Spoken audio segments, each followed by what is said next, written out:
welcome. We've got a packed agenda, so we're going to get right to it. This is the February 27th General Policy Committee meeting, and we're glad that all of you are here. For those of you who might be new to our meetings, or this is your first, let me just tell you what's on our agenda today. First, we're going to take up our zero waste ordinance, and then next will be the UF City Partnership update, and actually next is Dignity Village update, and then the UF Partnership. And then, so the order of procedure is that we will start with a staff presentation, and then we will answer any questions from the commission. Then we'll open it up for public comment, and then we'll go back to the commission for deliberation and any potential action to be taken. Okay? So if you're here to speak to any of those items, that's, we'll do the presentation, brief question and answer, then you'll get a chance to share your thoughts with us, and then we'll turn back to the commission for action. With that, we need a motion to adopt the agenda. Second. Motion and second to adopt the agenda. Any members of the public wish to speak to that motion?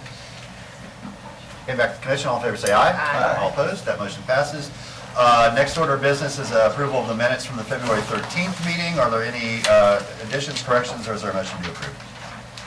So approved. Second. Motion and second to approve the minutes. Any members of the public wish to speak to that? Okay, back to the commission. All in favor say aye. Aye. All opposed? That motion passes as well.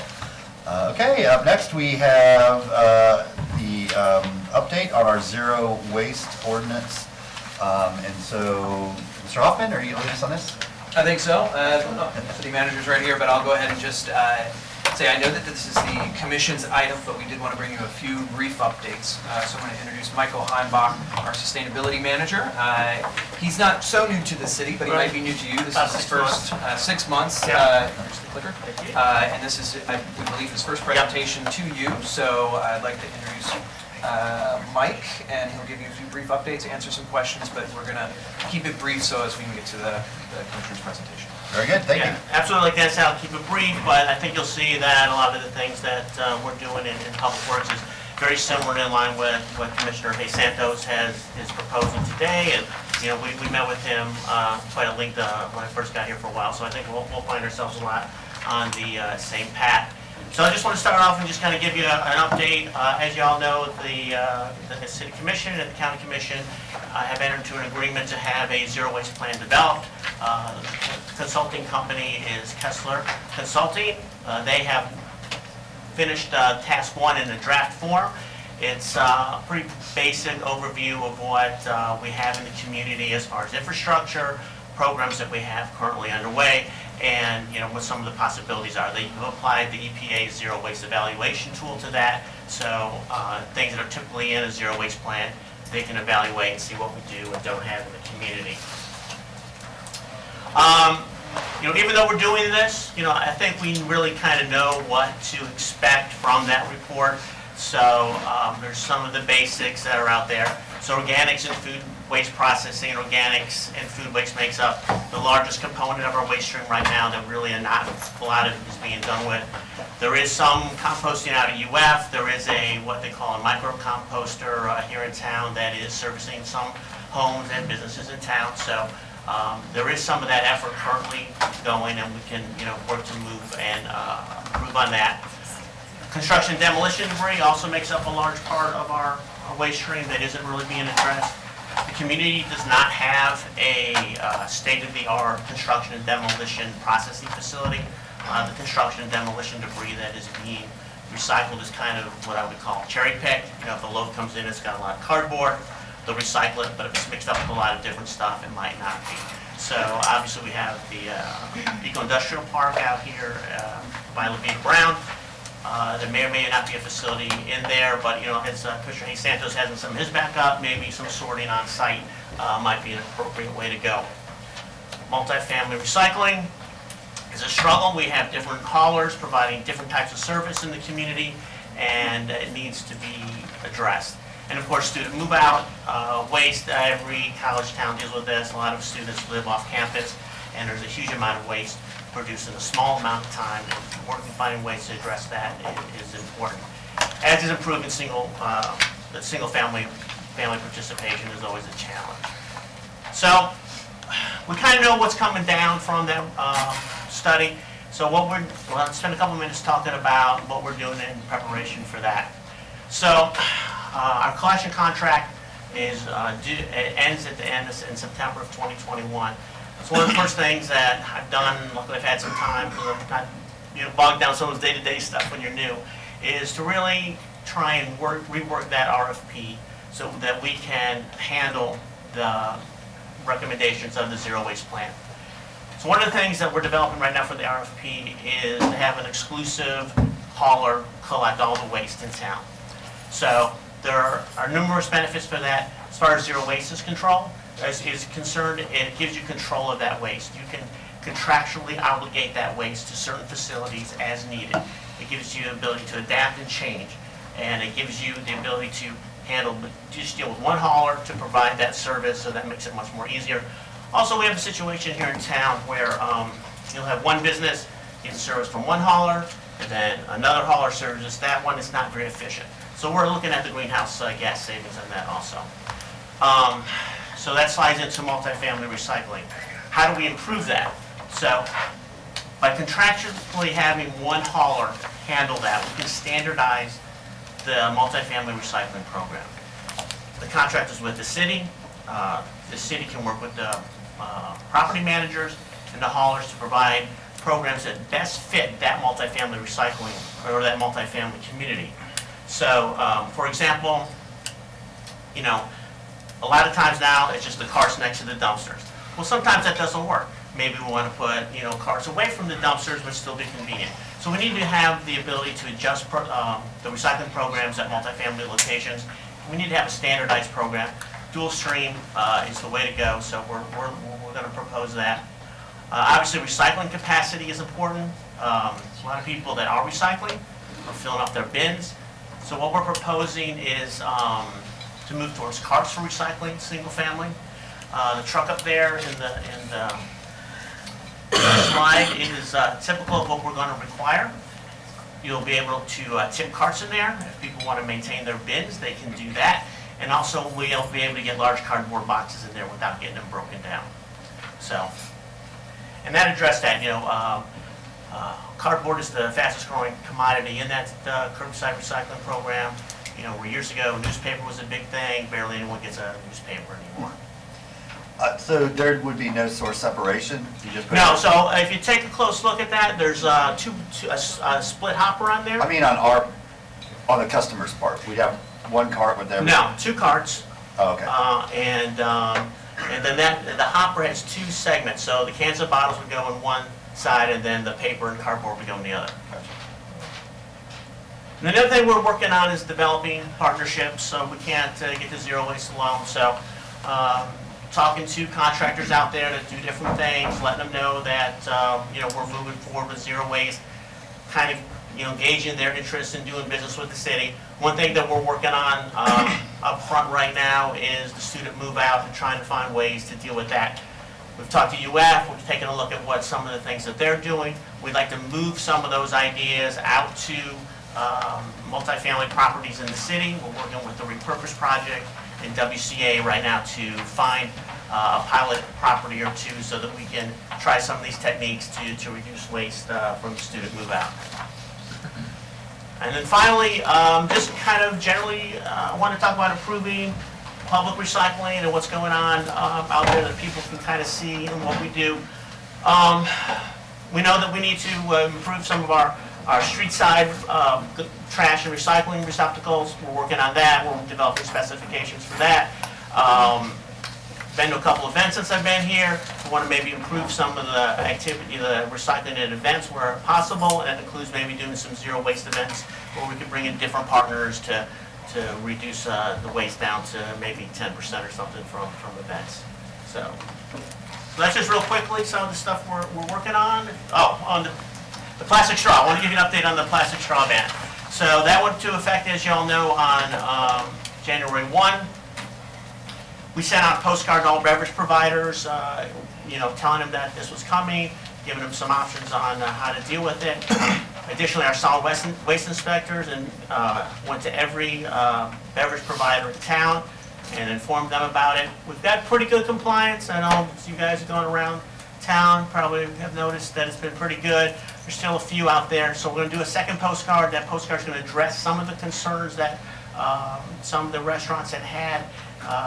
Some of them did go ahead and buy that PLA, the biopolymers. The commission was very smart in banning those also, since they have the same effect on the environment as the plastic straws when they are litter. But it's going to address that, and it's going to talk about some of the providing plastic straws to the handicap and things like that. And so the stronger enforcement will be coming. We'll probably be getting some warnings soon, but we do want to work with the business community as much as possible.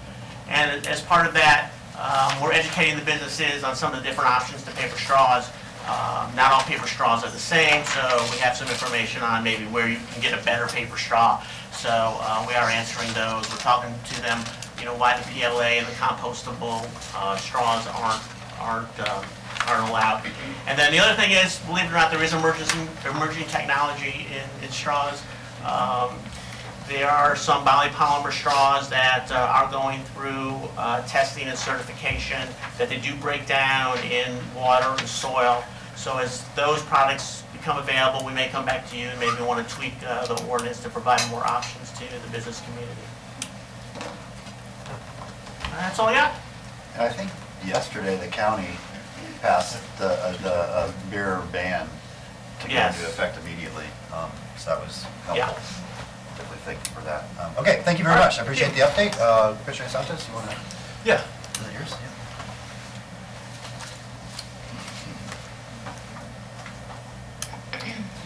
So it's going into kind of my hopefully recommendations we can move forward on a zero waste ordinance, really a revamp of our recycling ordinance. I want to thank Mike for doing an amazing amount of work on researching this over the past 7, 8, 9 months, even longer than that.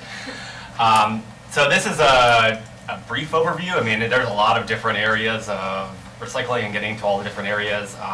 There's 6 different briefing papers in the backup from Maya, and then 4 from our policy team going deeper in.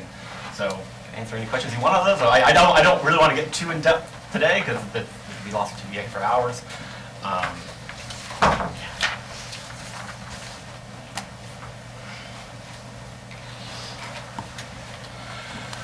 So this is how we're going to get to the zero waste goal by 2040. We have a zero waste plan that is coming forward. That's one of those steps that will help get there.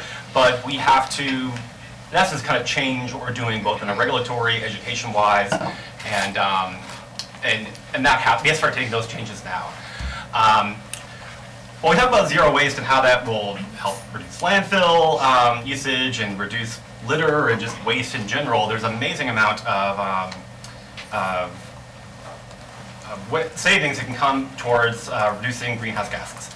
And that's looking at Austin Zero Waste Strategic Plan. Said one of the most significant ways that a local city could actually combat climate change was moving towards zero waste. For California, if they move towards zero waste, it would be the same as taking off every single car in the state from all that exhaust. And we look at the economic development too. Landfilling produces very little, one job for every how many tons, but when you start moving towards zero waste policies, you actually create a lot more jobs. From looking to sort to one of the major areas where jobs are created is reusing a lot of products that just get thrown away. The move out period is a great example of that, where tons and tons of great usable stuff is thrown away. But being able to reuse that and to get that back into the productivity will create jobs. So kind of cover 4 different areas, looking at residential, both single and multifamily, businesses, which is from office buildings to restaurants to retail, construction, demolition, and then also what do we do here in government. Waste is everywhere, it touches every single aspect, and waste should be somewhat treated differently based on kind of how it's produced. It is different from a single family versus what happens in a restaurant or a grocery store. So looking at our residential side, it's been about 26 years since we last updated our residential recycling laws. A lot has changed in recycling just in general in that time. And it composed about 41% of our solid waste in the county. few, and these are just a couple of ways. There's a lot of other kind of more in-depth ways in the briefing papers, but moving towards mandatory residential recycling causes people to recycle more. Even when you don't even put a penalty towards it, people just recycle more because it's mandated. And then mentioned earlier was moving from the kind of bins that we have today to looking at roll carts. With the amount of rain that we have here, but also with the amount of cardboard that's being seen, it's growing every single year from all the Amazon, that gets wet and is not as usable. So being able to cover that. It also makes it easier to roll out. Going into composting. Methane, when you throw an apple into the garbage and it goes to the landfill, it produces greenhouses that are 25 times more harmful to, or causes greenhouse warming more than carbon dioxide. But by composting, we can actually return those nutrients to the earth instead of in a landfill that's wrapped in plastic and is gone forever. So what I would like for us to consider moving towards a residential composting pilot program, testing it out for a year and then rolling it after 3 years to see. Waste is about 20% of single-family waste is organics. Organics, and about 70% of this is actual food scrap. So a lot of just food waste that could be reused and not sent to the landfill can be composted. Cities across the country do composting, and it works for those cities. It's something that does not really common in Florida, but the University of Florida has not done it for 5-6 years. And I think there's a lot of things we can learn from them and working together with them on this. We already have kind of one of the main things, we already have a pre-existing yard waste collection. So we don't even have to have another truck roll. You could use the same truck for that. That's what most municipalities do. You would put your leaves and other stuff in this roll cart, and you would also put all of your food waste and stuff in there. Looking at multifamily recycling. So multifamily recycling, we have a lot of apartments here in Gainesville, and multifamily recycling sucks here. We see like 4% recycling rates in some of our multifamily areas, and if we look on the left of the screen here, kind of Oxford Manor, we look on this, about 850 bedrooms, 366 units, and there is one recycling bin for that whole place. And I think it's over 40-acre site, I think is the size of this property. And this is in essence a loophole in our law where it says that recycling has to be available. So people say that available is one recycling can and all those for that whole entire complex. And you look up and then you see where all the trash is. So people don't recycle because it's hard and it's behind a wall in a corner. What cities have moved to, including the county, is changing the wording to at least as convenient. So when you do that, that means that it has to be placed next to the garbage cans. So when you put it next to garbage cans, then people actually recycle because it's easy. And that's what's really coming down to getting people to recycle and to not throw as much as landfills, making it as easy as possible so you don't have to think. And that goes down to the second thing we should kind of explore is looking at standardization of recycling bin colors. You go to different complexes, you go to the city, you go to UF, you go to every part of go to a restaurant. Everyone is recycling differently, and it has a different logo on there, and you don't know what is actually being recycled for each one. That causes issues. People don't know how to recycle, so then they just throw everything in there, or they don't throw stuff into the recycling bins, which causes issues. Our recommendation that we go to a standardization across the city, where we have the same color. Green means organics. Blue means this, orange means this, and have the same logo. So no matter if you move to a different apartment complex, or you're at a single-family home, or you're at a government building, or you go to UF campus, or even you go to the school board, or you go to the schools, it's all the same, so you don't have to think, and that's how you get higher recycling rates. Another thing that we should explore, it was kind of mentioned earlier, was looking at franchise zones, having one hauler for kind of all of that. There are, mentioned was the reduction of greenhouse gases. There's also some other kind of savings for the city. It produces less wear and tear on our roads. Like Midtown, I think there's 6 different haulers that haul on Midtown back there. And that's just a lot of wear and tear on the roads. And then also looking at our Vision Zero goals. the more garbage trucks on the road, the more of those large trucks, it's dangerous. They're not the safest vehicles out there. So being able to reduce the number of those on the road is a step forward. So looking at business recycling. Currently, 6% of all of our of commercial solid waste in Alachua County is recyclable or compostable. And we should, our laws currently are vague. They're not very strict. They were written 23 years ago. When we wrote those ordinances, they were good. They were progressive, and they were leading the country. In 23 years, a lot of things have changed around the country. We kind of are definitely lagging behind in our recycling laws, and kind of our recycling rates show that in what we have in commercial recycling. So what we'd like to do is to mandate that all commercial businesses, if they have recyclable goods, they should recycle. It's pretty simple as that. If you have cardboard, it should be recycled. If you have aluminum cans, you should recycle. If you have a bar with tons of glass and stuff like that, if you look outside, they throw all that in the garbage a lot of times. And that's stuff that can be recycled. So mandating that you have to recycle. And then looking where in the public areas of commercial places, in like a restaurant or something like that, require the business to provide recycling bins wherever there are trash bins. So if you have a garbage can in the front of your place and you serve something that could be recycling, that should be there an option for you to be able to recycle that. And that should be the standardization across the city. So we build that habit that wherever you are, you can always recycle, and those options are always there. So that's how you ingrain and make these changes. Looking at on the organics in commercial, which is a major area we talked about earlier, that the food waste causes 25 times more powerful than carbon dioxide for climate change. And you go to our grocery stores, our restaurants, they throw away a lot of food. A lot of it's actually good. And one of the things kind of I would like for us to explore and move forward on is putting out a law where, especially more for grocery stores than other places, but grocery stores throw away a lot of good food. And we would have an ordinance that would say that if you have food that is still edible, that is still good, that has to be, you have to first try to get that to a food bank or get that to someone who can eat and can use it. This has been tried across the country, and it's been successful. There's a lot of different ways.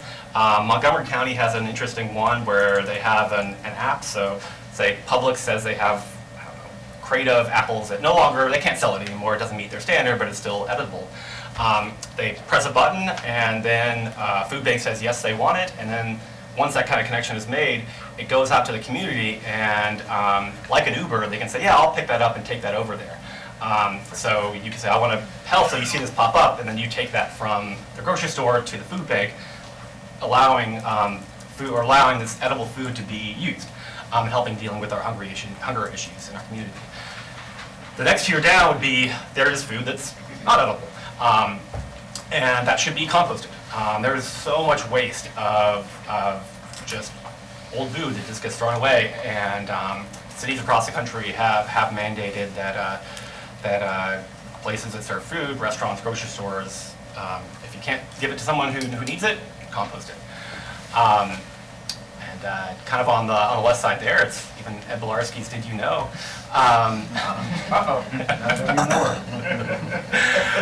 The amount of food waste that the United States produces would be third in terms of, and the word waste, it's third in terms of impact on global warming when you put it into a country. So there are significant savings that we can make here, and changes we can make. Looking at construction and demolition, we talked about this a little bit yesterday in our codes enforcement workshop. Currently, construction, demolition, recycling is not really used too much in our community. Some places do it, like the University of Florida mandates it for them. And I know like CPPI that does, it's a construction firm here in town. They do it on all their projects because it's just easy. They do a lot of University of Florida ones. They do it on theirs. But there's a lot of people in our community who do construction that don't just throw it all away. Concrete is recycled. That's probably one of the most heavily recycled ones because there's a clear market for that. It's relatively easy. Some of the steel and other stuff like that. There's a lot of other waste that just can be recycled that's thrown away. So looking at other cities, a lot of them have a 75% goal of all of that needs to be recycled or salvaged, so it gets to be reused.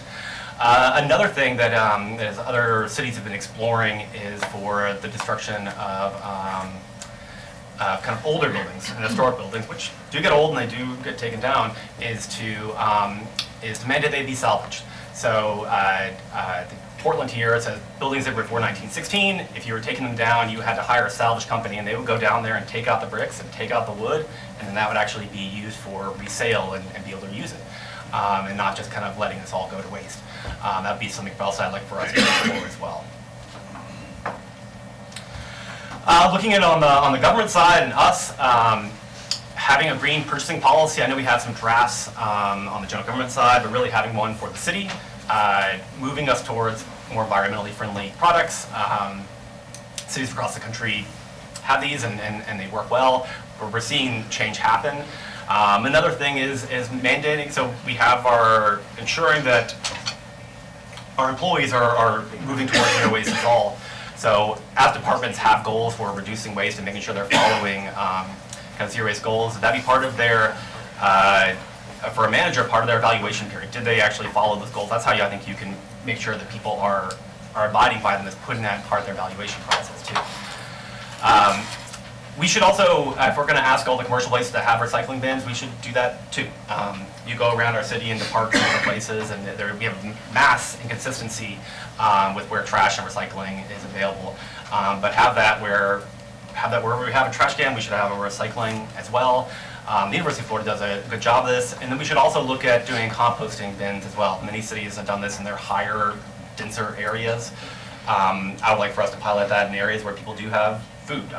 Depot Park, City Hall, Bo Diddley, Smoky Bear Park, these places where there are either people having picnics or they're having different places, allowing having composting in those places. So this is just a summary of different kind of proposals. What I would, and this is just a few of them, there's a lot more in here, but I would like for us to create a subcommittee of the commission to work on this. It's not an easy thing. Waste touches every single person in our city, every single business. There's no one who is not impacted by us working on waste. So I think it's important, like we did in the regional housing ordinance, of being able to have feedback, being able to make sure that the community is involved in crafting an ordinance. But I think the time, and I think by having a subcommittee we can do that, we can get into the details, because it is in the weeds making of this ordinance. And then we bring back a draft of the ordinance back to the full commission for review. It's been over 20 years since we last touched our recycling ordinance. If we're going to move forward on zero waste, we need to make changes.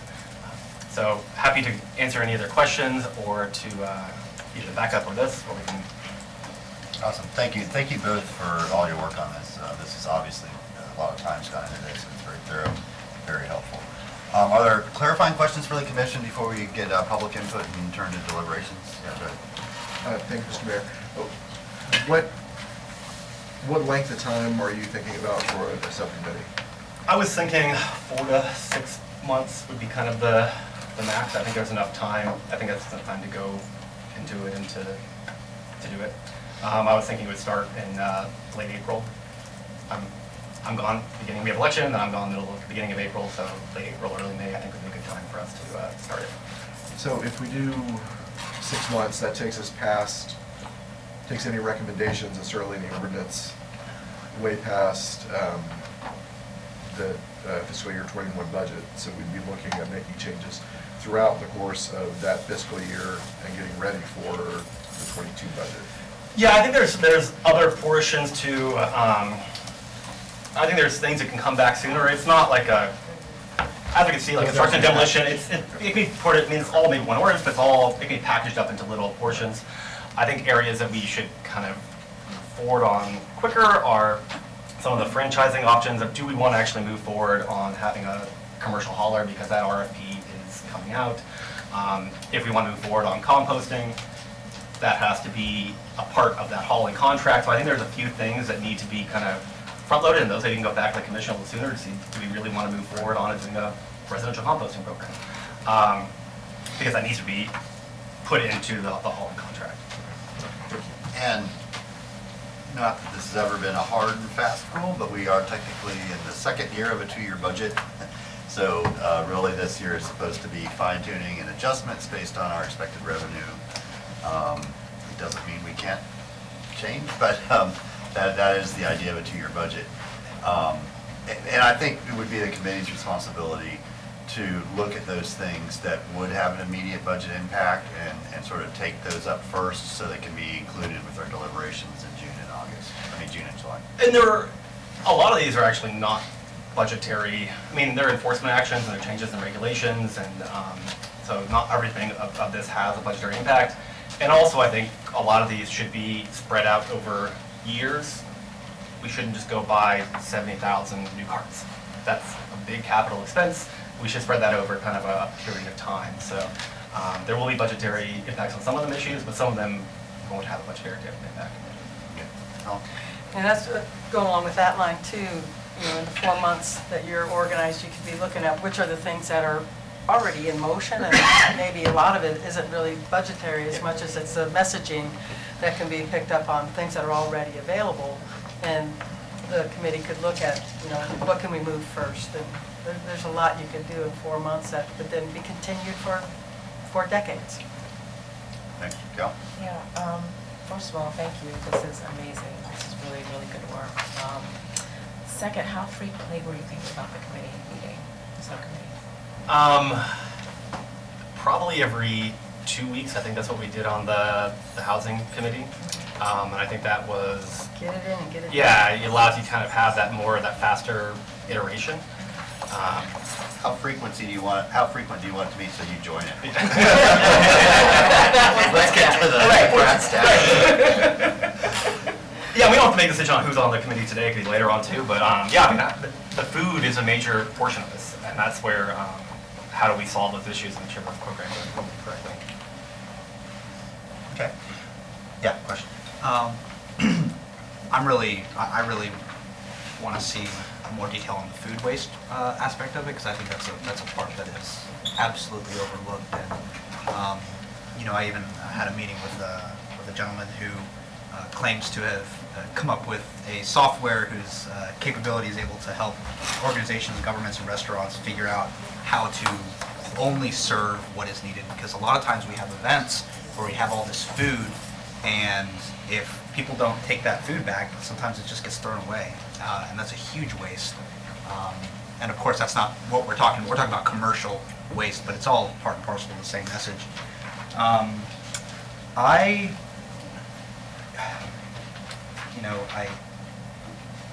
I would want to hear from Public Works where we're at as far as capacity for being able to implement some of this, and sort of where we're at now and what it would take to get there, because I understand that, you know, some of this is budgetary, some of it's not, but a lot of it too is like, you know, comes down to management and how are we going to build our strategic capacity to even, you know, be able to enforce and implement some of these changes.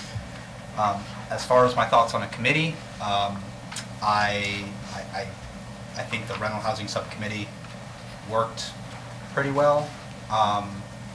However, I do have concern with the theory of committee creep, which is that we're going to create all these committees, and if we don't have, like, this one's got a clear goal in mind, bring back a draft ordinance.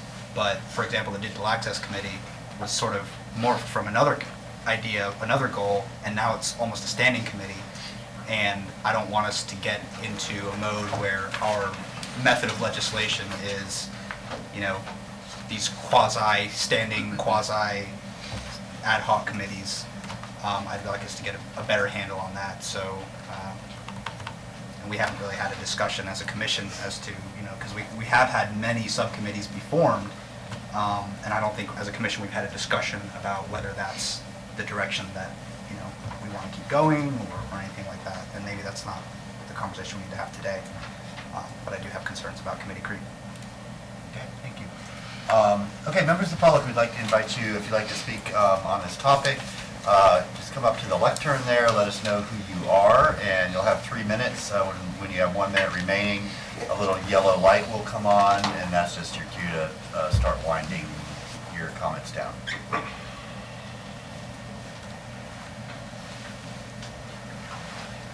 Welcome. And yes, Nina, before you start, in a bit of a design flaw, we have placed the TV right at head level between your path and the lectern. everybody please be careful. We don't want anybody to be injured in sharing their passion with the city commission. Welcome. Thank you. So Mayor Poe, City Commissioners, City Staff, I'm Nina Bhattacharya with Zero Waste Gainesville. And we're here to voice our support for the city to move forward with the zero waste ordinance. In particular, we really want the city to move forward with a holistic ordinance. So looking at the upstream elements of zero waste, reuse programs, food donation program, and then also downstream elements of zero waste, of course making updates to recycling. We fully support that, and also the composting program. We also are voicing our support for the formation of a subcommittee. So as many of you all know, we just celebrated Zero Waste Week. We had the opportunity to hear from community members, from the public, from stakeholders, and there were some really key themes during that week. One of education and awareness, how important that is, and communication. Communication between government, the stakeholders, and the citizens. So we view that the subcommittee is really an opportunity for the community to be informed each step of the way in making decisions, and also to be able to provide comments. So that concludes my remarks. Thank you so much. Thank you. Thank you for all the work that you've done on this. Welcome. Commissioners, Mayor, my name is Jay Rosenbeck, and I'm speaking as a citizen. A recent book, you may have heard about it, published by Christiana Figueres and Tom Rivet-Karnak, called The Future We Choose, emphasizes that in the absence of political leadership, quote, civil disobedience is a moral choice.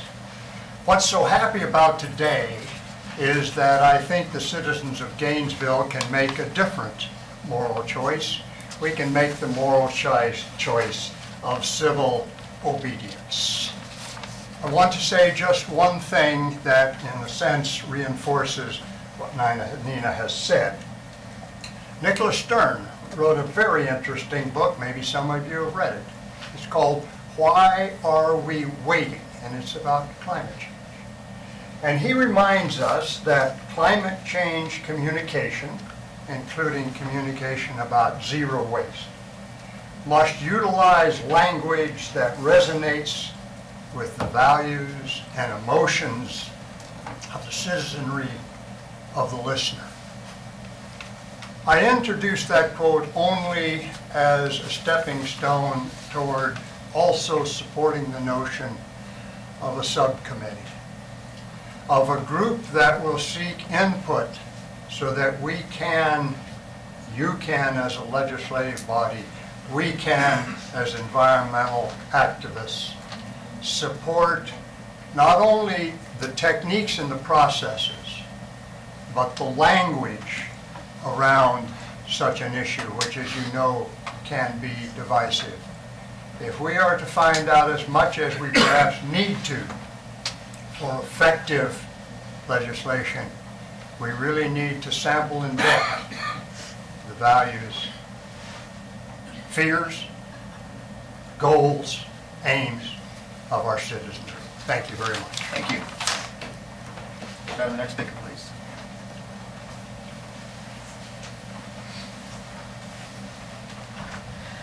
Welcome. Hi, Nancy Darren. I want to speak in support of the last two speakers' remarks.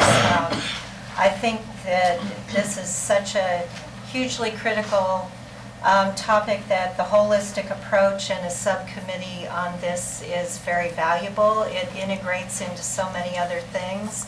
So having that focus, the food focus part is huge and has so much potential from multiple directions. I'm really interested in exploring that we explore the idea of a municipal business or municipal franchise. We have a municipal utility business already.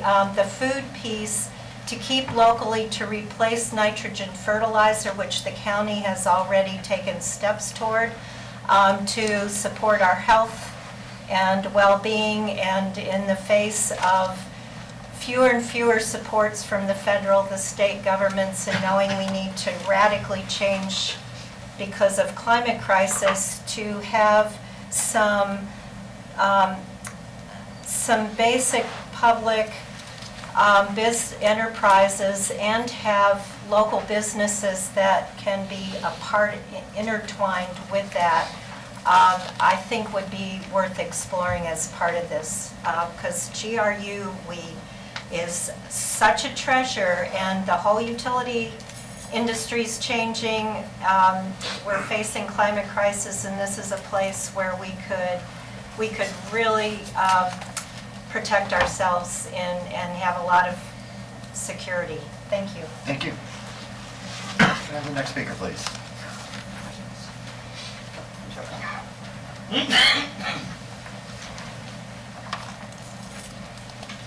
Hi, I'm Don Shepard, People's Representative, and what I bring today is the new trash recycling form which we need. We need a container, as the codes department asks, that you put your grease in a different container than your garbage.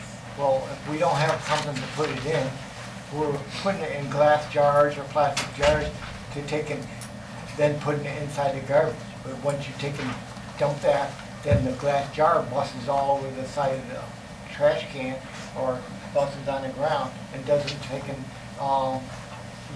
do what it was meant to do. Doesn't get to be recycled as it needs. So I ask that they come up with a bin or something to take and put that grease into.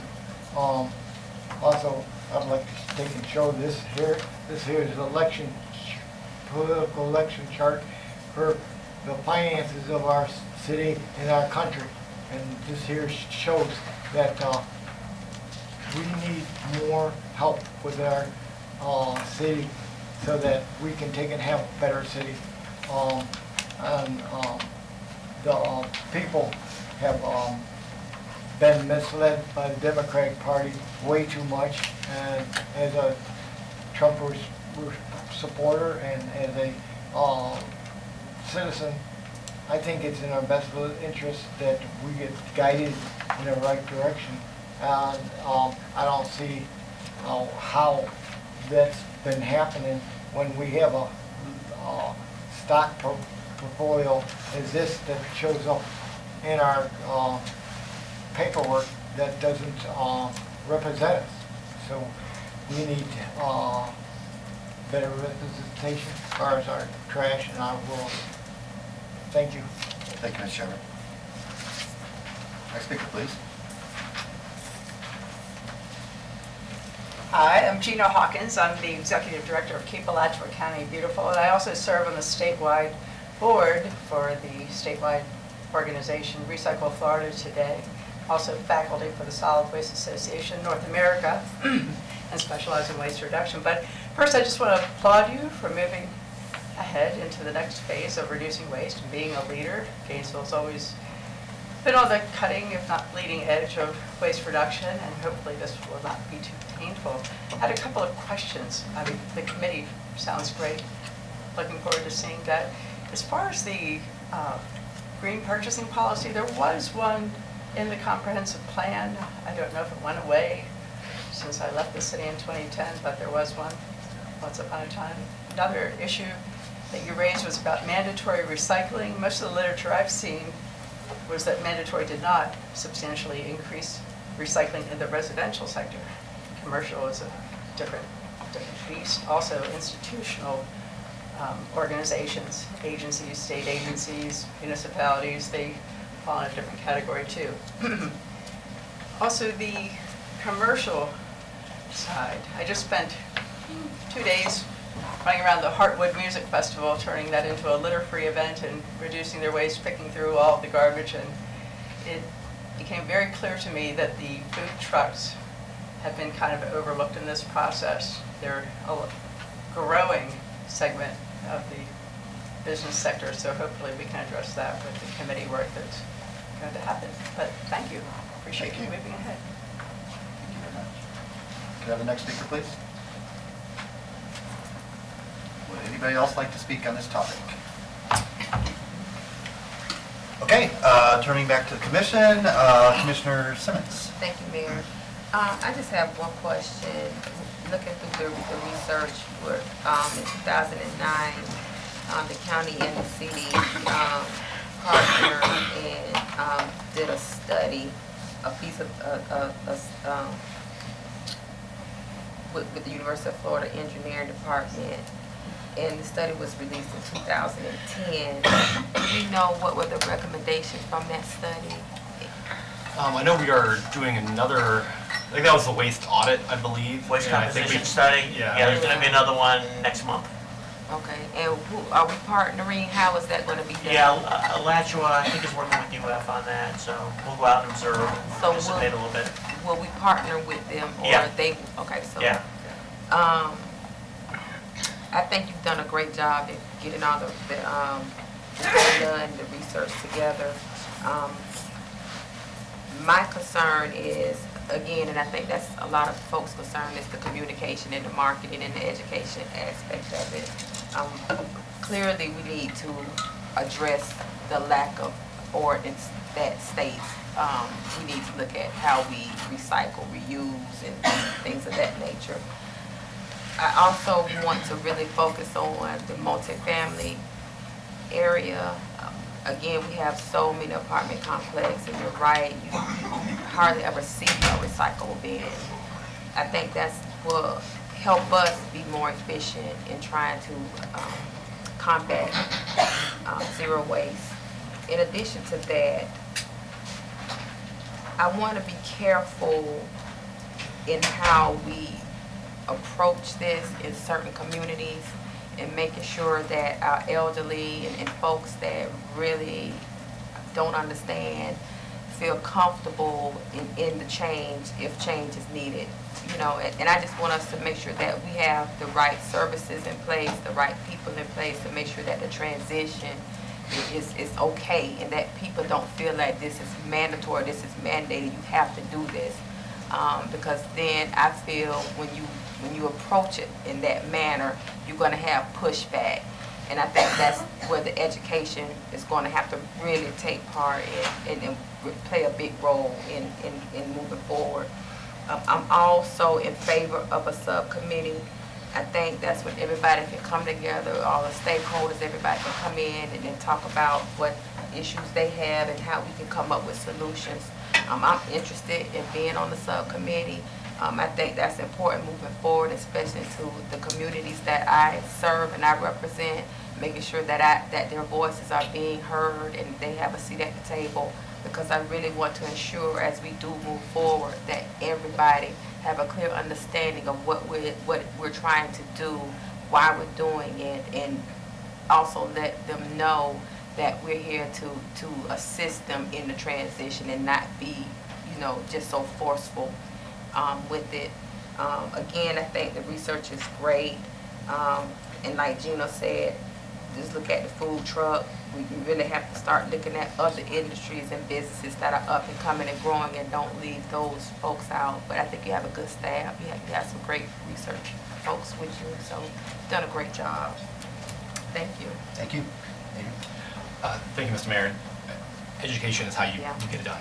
This stuff doesn't change by just mandating people to do things. I also think one of the main things is phasing it in over periods of time.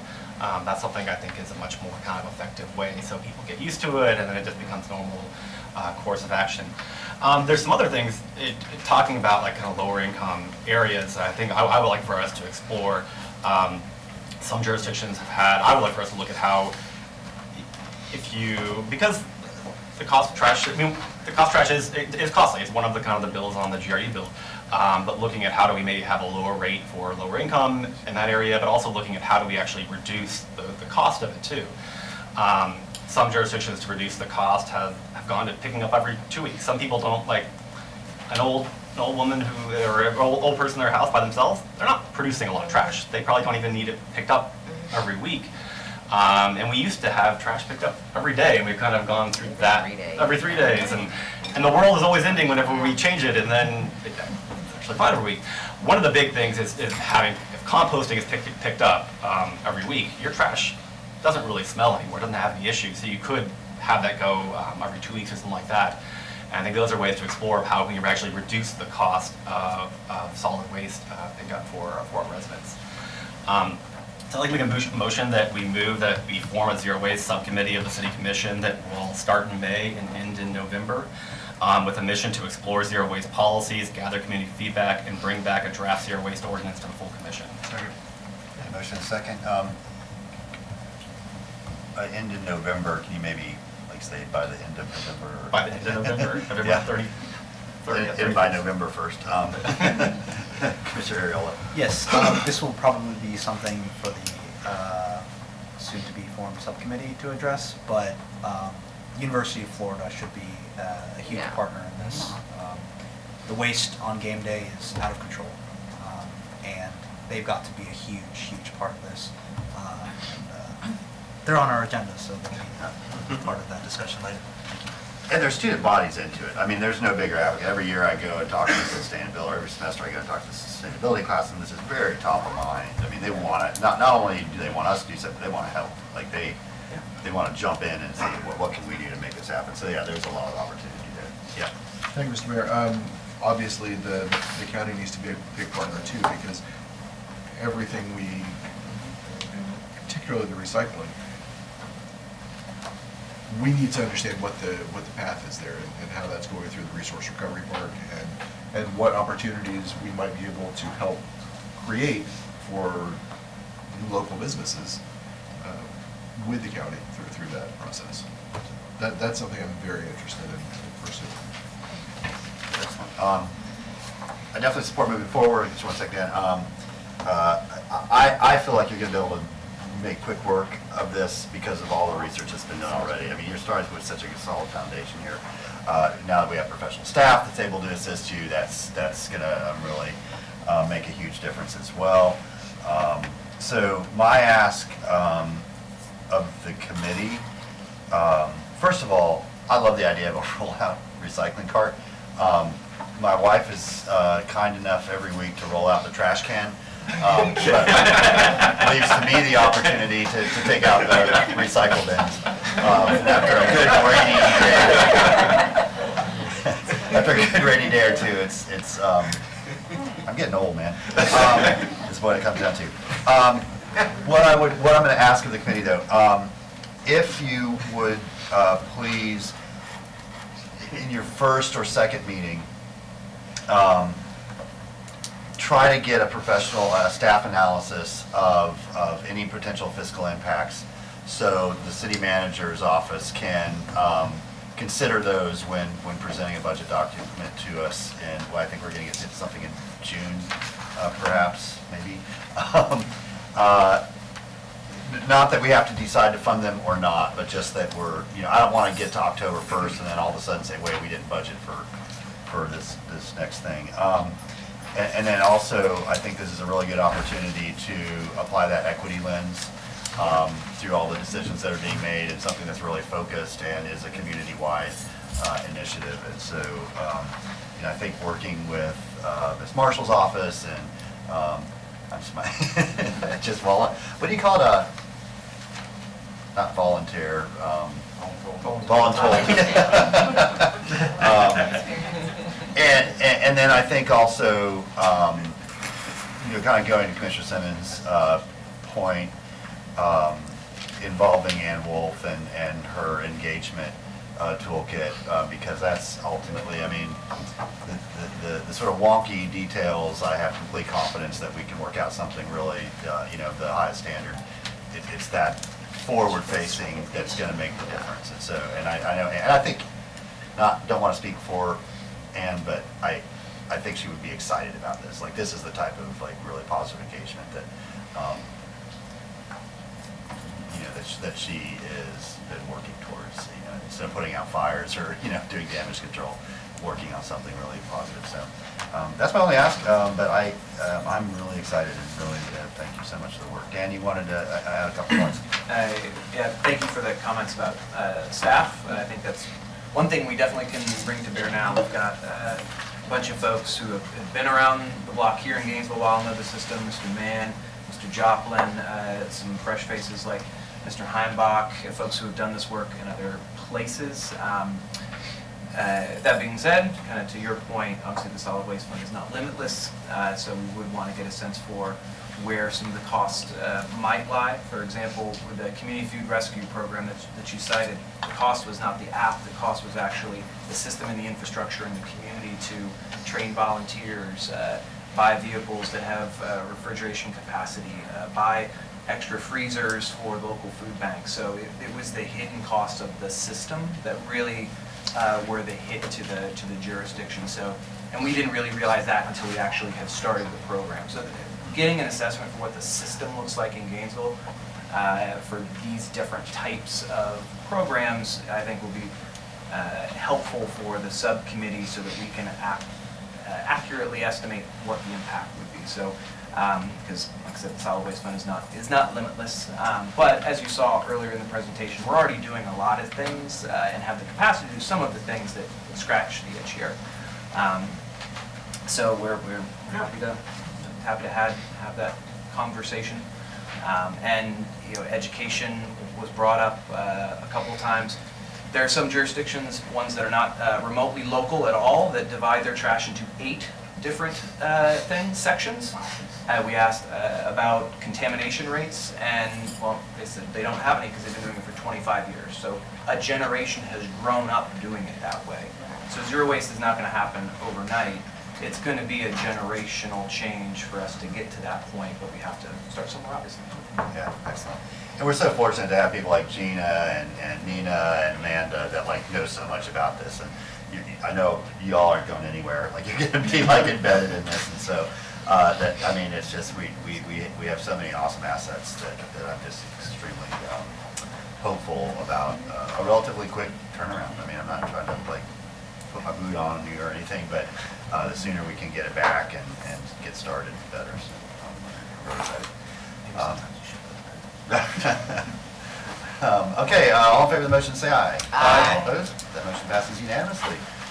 Thank you very much. You all are welcome to stay around. I know many of you here were just here just for this item, so I'll give you a chance to exit, and then we'll bring up our next item on Dignity Village.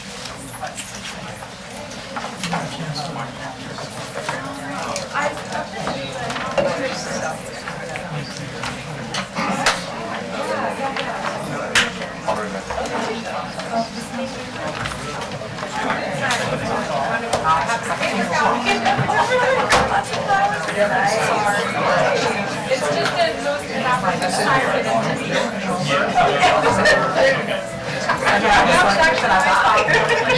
It's just ahead, where this always goes, right where they're standing.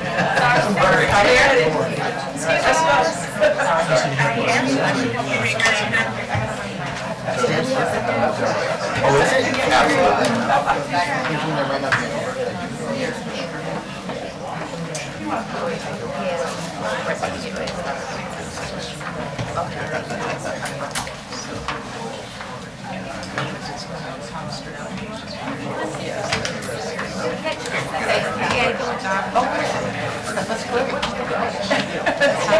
Yeah, this is all really good.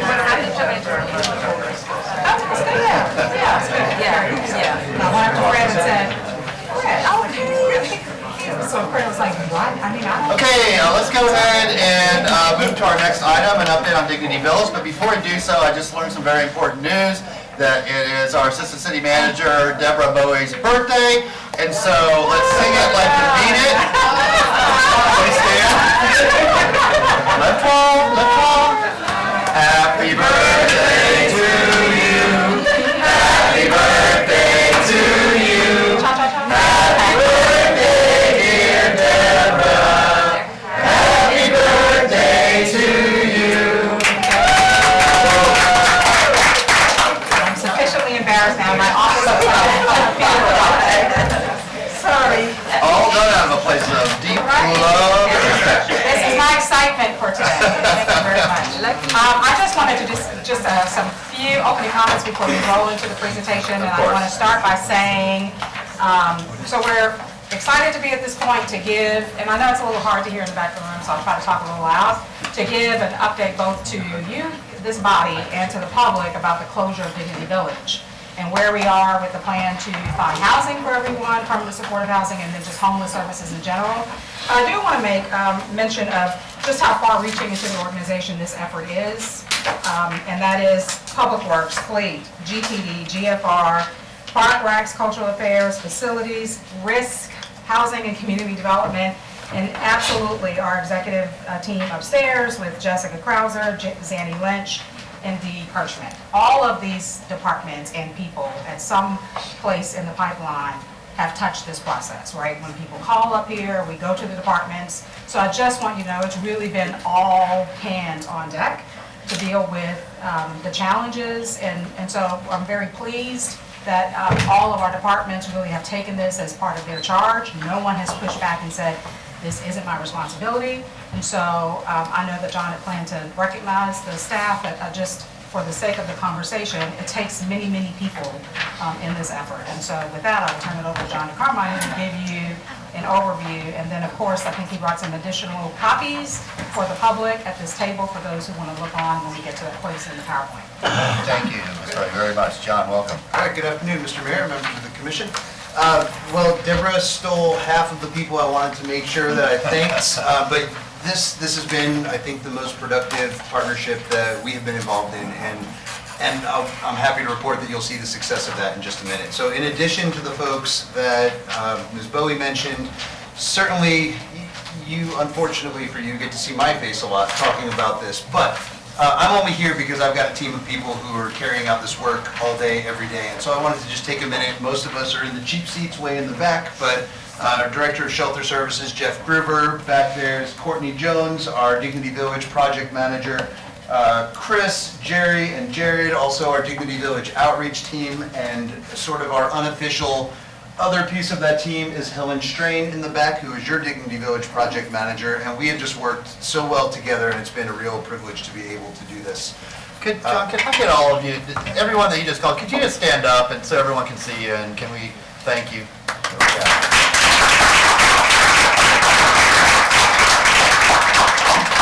You all, I know, are grinding every day, and it really is, I mean, as John said, makes a huge difference, is showing great dividends, and so thanks for bringing them along with you today. I really appreciate you. Absolutely, thank you for that recognition. So in addition to the amazing city departments we've worked with, this is really a project that represents the work of the Continuum of Care, of the Department of Veterans Affairs, GPD and GFR. We couldn't have done this without Rebuilding Together of North Central Florida. They've built and coordinated all the volunteers for the platform builds.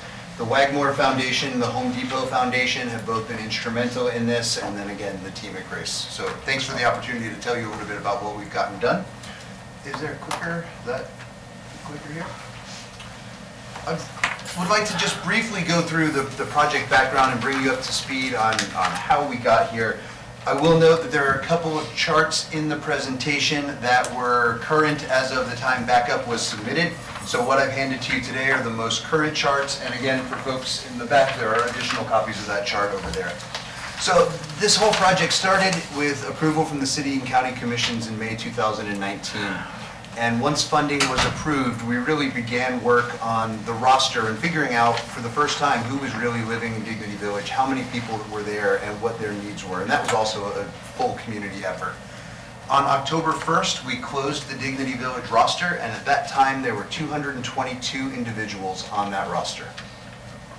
We really got to work in December and have been working collectively with city and county staff since then. And finally, on February 10th, we began the 24/7 access control, where we were able to limit access to Dignity Village to only those individuals who are on the roster. So where we are right now, once we had closed the roster, we had a couple of delays with the fence, and so there were still some opportunities for people to move into Dignity Village, even though we had said this is the hard cutoff for people moving in. We had 68 additional people who had moved into Dignity Village since October 1st, and I'll talk a little bit about what we've been able to do to accommodate them.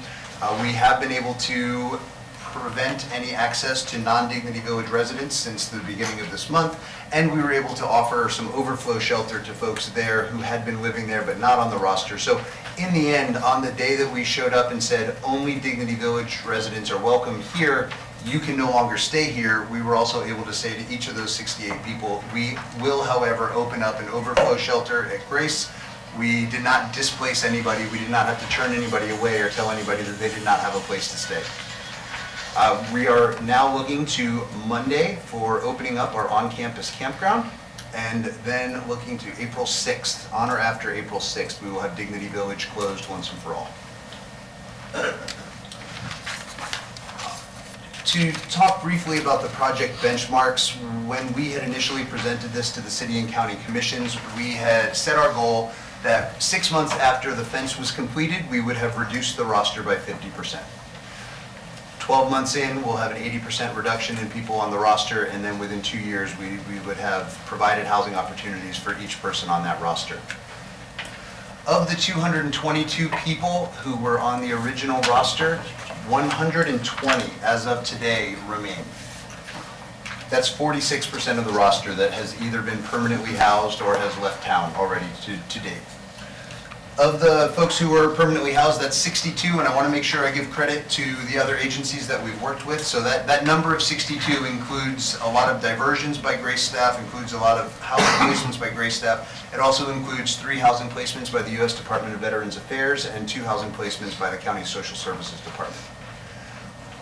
Where you see unable to contact, that is, those folks are individuals who have not received any services, not only in Alachua County, but in a 5-county area, including Alachua County, in the past 90 days. And so that's basically, that 90-day no services is the cutoff for inactivity that the continuum of care uses through the coordinated entry system, and we just went ahead and matched how we would handle that to what the continuum of care does. And again, as of today, 62 permanently housed. That leaves 120 people remaining on the roster. When we did limit access to people on the roster, we did open up that overflow shelter. We told people at that point we would either prioritize them for our emergency shelter, we would offer diversion services to connect them with friends or family somewhere else in this country, or sometimes in the Virgin Islands. We were able to rebuild a relationship there for somebody. Don't worry, it was cheaper than the Greyhound ticket would have been if we had sent them across the country. But we've been able to really facilitate some connections that people didn't know existed. 3 people to date from the Dignity Village roster are now homeowners, including one guy who had been living there and owned a home all along. He just didn't get along with the person he lived next to. So there were people there who we found out were homeowners all along. It's an anecdote, it's not the data there. But we did have somebody who received, through working with 3 Rivers Legal Services, a back payment when he finally received his disability payment, who in turn worked with our team to go and purchase a trailer at Lamplighter Mobile Home Park. So we have seen some real successes coming out of that. And again, of the people who were not on the formal roster, what we have been left with are 47 individuals who moved into shelter. 4 of those people who were not on the roster have been moved into housing or through our diversion program connected with somebody else who's permanently housed them. And then we have 17 people who don't fit into either of those categories, 17 kind of on the other status. And as it shows on your sheet, that looks like 1 person who left the county, 1 who was incarcerated, 4 people camping off of 39th Avenue, and 11 people have gone to an unknown destination. I want to switch now over to what happens between now and the closure of Dignity Village on April 6th. To start, we've created an eviction procedure in partnership with a wide variety of activists, advocates, homeless and formerly homeless people, 3 Rivers Legal Services, Southern Legal Counsel, city and county staff, Occupy Gainesville, and pretty much everybody we could get at the table who we thought should have some input to this. We're working with the National Law Center on Homelessness and Poverty to consider this. This is being evaluated now as a case study, as a creative alternative to the criminalization of homelessness. And that's very unique. Florida has the 3rd largest homeless population in the country, behind California and New York. And as homeless populations grow, municipalities tend to revert to criminalizing homelessness rather than trying to deal with it as a housing issue.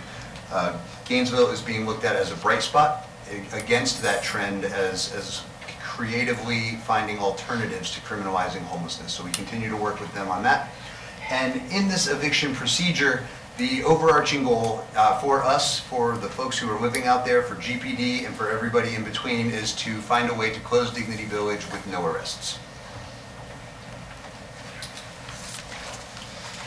So throughout this process, we have made a point of probably over-communicating with the folks who are living in Dignity Village. There's been no decisions made without the people in Dignity Village having input on that. There has been no policy set without Dignity Village residents reviewing it, giving us feedback, and then approving the final policy. So that ranges from the expectations of the campground, how grievances will be addressed, what people can bring onto the campground, and everything that we have done. We have worked directly with the Dignity Village residents along the way. The same for major changes to people's access. People have been given at least a week's notice when they were told, even if you're not on the roster, you can stay here for up to 7 more days, and then here's how we'll work with you to avoid displacing you after that. And we continue to work with people as much as possible. We have another meeting set with Dignity Village residents tomorrow at 8:30 a.m., at which point we will begin the pre-registration process. And that's when people will be able to start selecting which campsite they want to move into and kind of orchestrating what the next 6 or 12 months will look like on the Grace campus. So moving ahead, on or after April 6th, we will be closing Dignity Village. The week before the closure, we'll be in daily contact with anybody who's remaining in Dignity Village. The day before the close, we will again be in face-to-face contact with everybody, giving everybody 24-hour notice of what's coming. And I say 24-hour notice, but this has been notice that has been provided since about September of last year, regularly knowing that this is coming and keeping people in the loop about what's happening because it has a very real impact on their lives. On the closure date, we will continue to encourage people to move onto the on-campus campground. We will also prioritize them for existing shelter beds, and then we'll really ramp up, again, our diversion efforts to see if there are other resources where we can move people that may not be our shelter or may not be our on-campus campground. The procedure we would like the commission to review and informally approve in this setting is that notion that no arrests for trespass will be made before any of the above protocols have occurred, all of the above protocols have occurred. Again, we as a community have done a great job recognizing that homelessness is a housing issue and it is not a criminal issue, and we have put the pieces in place to be able to carry out this entire process in keeping with that philosophy. Here's the quick overview of the timeline, and before I close and answer your questions, I just want to point out a couple other things. One, there are 120 people remaining on the roster. As of this morning, we have 90 people who have confirmed that they intend to move on to our campus. So there's still a gap of 30 people there. Of those 30, about 15 we haven't seen in a month. They have not received a single homeless service in a 5-county area in a month. However, we suspect that they're gone, but they just haven't met that threshold for the 90 days of inactivity before we would remove them from the roster. We have built 120 platforms, and so even if each and every person remaining on the roster chooses to come in, we will have enough space. If for any reason somebody else on the roster who has already left the campus chooses to come on, we will not turn them away up until the day the Dignity Village is closed. And there are a couple other projects that are circling around this that are a piece of this, and I wanted to give you a quick update on that. The primary one is the renovation of the new Veterans Dorm. And when we open that, that will take place at the end of May. Once that happens, it triggers a couple of other big pieces of this. One, all of the veterans who are currently in Building 15, which is our main emergency shelter, will move to the new building. That allows us to move each of the 39 people who are currently sleeping outside on our pavilion to an indoor shelter that we're creating in that space that the veterans will have vacated. And that has capacity for an additional 21 shelter beds. So once the Veterans Dorm is complete, we will be at the point where we can finally say that nobody in any of our shelter programs will be sleeping out in the elements or even in the covered pavilion. They'll be in a climate-controlled building. The folks who continue to choose to live in the on-campus campground will be allowed to stay there, but anybody also can be prioritized for a shelter bed if they would like. And then finally, we'll be adding those additional 21 beds, in part to accommodate any risk of people who might be coming for Dignity Village who are not aware that it is closed, and it'll give us some extra opportunities to make sure that nobody's turned away without at least being offered a shelter bed. And with that, I'll close, and I'd be happy to answer any questions. Thank you, John, so much for the update. Are there any questions from the commission? Good. Yes, and this is not so much a question for you, but rather a question for management. Are we able to give direction to not issue arrest or trespasses before these protocols? Because I'd like to give that direction, but my understanding is that we are not given that authority. Do you understand the question? So I want to clarify the question because, clearly if there's a reason for the protocol that's been put in place is not to arrest someone solely because we're going through a closure process. So that's a separate issue from if someone actually broke the law. Sure. I think that's what you're Yeah, asking. that's precisely Okay. it. Just want to make sure I understood that. Okay, very well, then I'd like us to go in that direction, Mr. Mayor. Okay. The ask of the commission is basically just to endorse this protocol and procedure as you presented, right? Correct. Yes. So you want to make a motion to that effect? To endorse the If there's no protocol? other There's just comments, motion. then I'd like to move that we accept the protocol as presented. Is there a second? I'll second it. Okay, motion and second. Any other questions or comments? Okay, good, Helen. and then- But just comments that, this has Sure. been fantastic to see the organization and the collaboration and teamwork and the movement. I know for a while it just seemed like the rocks weren't moving, the rolls weren't moving, and just really appreciate all the work that y'all have done. Thanks. Thank you, Eugene. Thank you, Mayor. I just would like for Mr. Carmine to just clarify that all services that have currently were provided will still be provided for those who chooses to come on campus, just to make sure that that's not lost in the transition. Of course, and historically, there were no services provided in Dignity Village other than people conducting outreach, trying to bring services to the Right. folks out there. But historically, Grace serves about 300 people a day. That was the 114 people in our shelter, and then another 150 to 200 people coming in typically from Dignity Village. So we have a precedent for everybody in Dignity Village having access to all of the services that we offer at Grace, and that will not change. Perfect. I just wanted to add too that Helen Strain from our team has been in contact with several of the county commissioners and offering an opportunity for them to go out in person and tour. That same offer, of course, is open to you as well. Manager Feldman sent over an update memo to the county to let them know what our closure procedures look like. And then reciprocally, we've asked for an update from the county as well for the dollars that they had initially committed that they had planned to put into housing. So we're expecting to get that update so that we could really just be cooperative and share the information so that they know what we're doing over at Dignity Village as well. Excellent, yeah, thank you for proactively doing that. I just want to relay something that John told me when we had our individual meeting, and Ms. Strayton was there as well, but what was the name of the guy who came and did the analysis? Ian DeJong from Yeah, Orco. DeJong, yeah.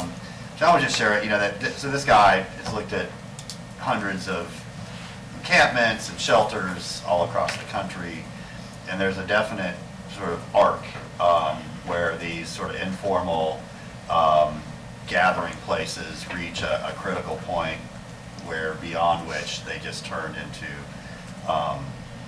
areas where there's significant violent crime, there's significant health outbreaks, and it's very difficult to sort of walk back from that. And John just shared that we were getting very close to a lot of those points where you didn't want to go past. And so the timing of this was so, I know we were trying to get it done earlier and then things happened but the fact that we're where we are today is ultimately, we're not going to know how many lives were saved or how many serious health problems were ameliorated because of this, because they're going to be in a much safer place and getting much better treatment than they were outside the gates. So yeah, just thank you for,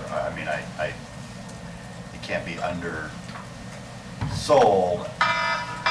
what a Herculean lift this was to get it done in this time frame, and just know we acknowledge that and really appreciate what's been done. Thank you. Thanks. Members of the public wish to speak to the item? The motion is to approve the protocol.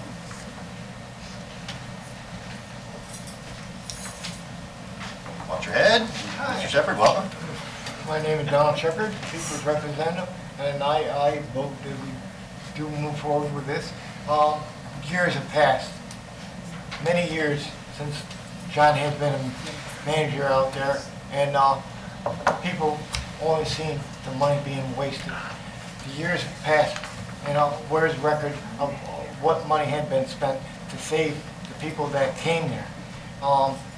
They feel that it's been wasted. This money, they've been there.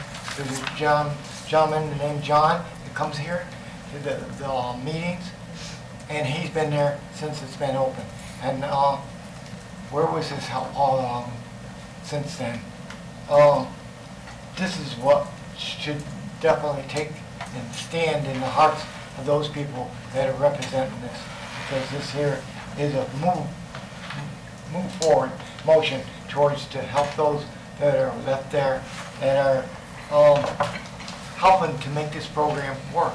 And so I salute those and ask that we move forward rapidly to help these individuals to have homes and futures. And I think that we should use the Cave Museum as a tool towards helping these people get jobs.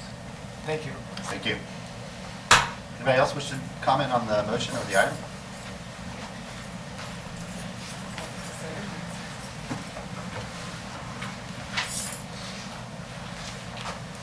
Welcome.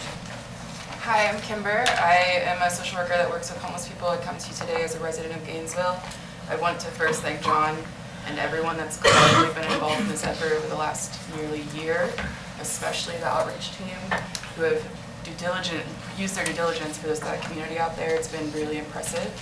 I want to suggest that this body have some discussion on what happens after April 6th regarding arrests, because this procedure is, I definitely encourage you to support it, but what happens to the people after this closure plan goes into place and people are told to relocate, what then will we expect of GPD to how to respond?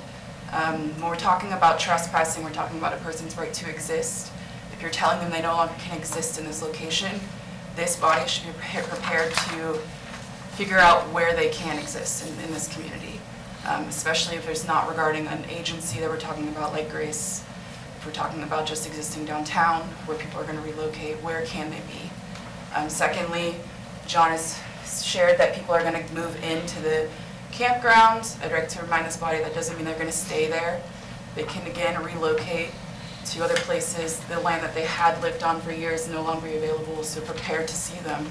Be prepared to know that homelessness is going to look a little different than it has.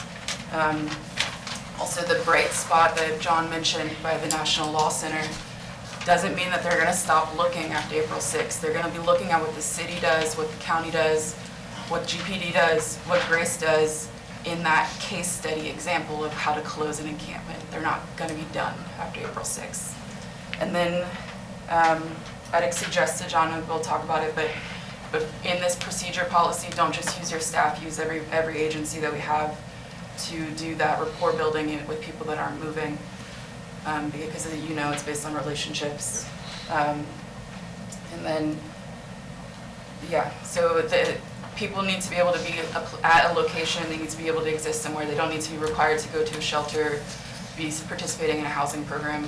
The city and the county need to prepare for where people can exist, where they can live, where they can breathe, because we're talking about housing, we're talking about an inability to have access to housing. That doesn't mean that there's a criminal matter at hand. It's just trespassing shouldn't exist for homeless people just because they're outside.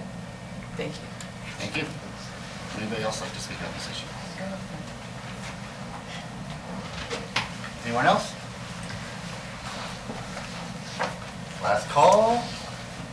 I'm asking for citizens right now. Okay. I wanted to respond to, I'm a citizen too, for the city and the county. Okay, we'll close public comment on this item and turn back to the commission. Commissioner Simmons? Thank you, Mayor. I just want to, first of all, thank the staff for all the hard work and the dedication and the man hours and everything that they put forward in doing this.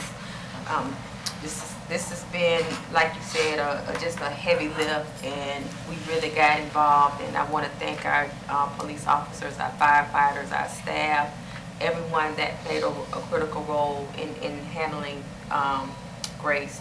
But I also would like to think about, as the young lady stated, how do we move past April 6th?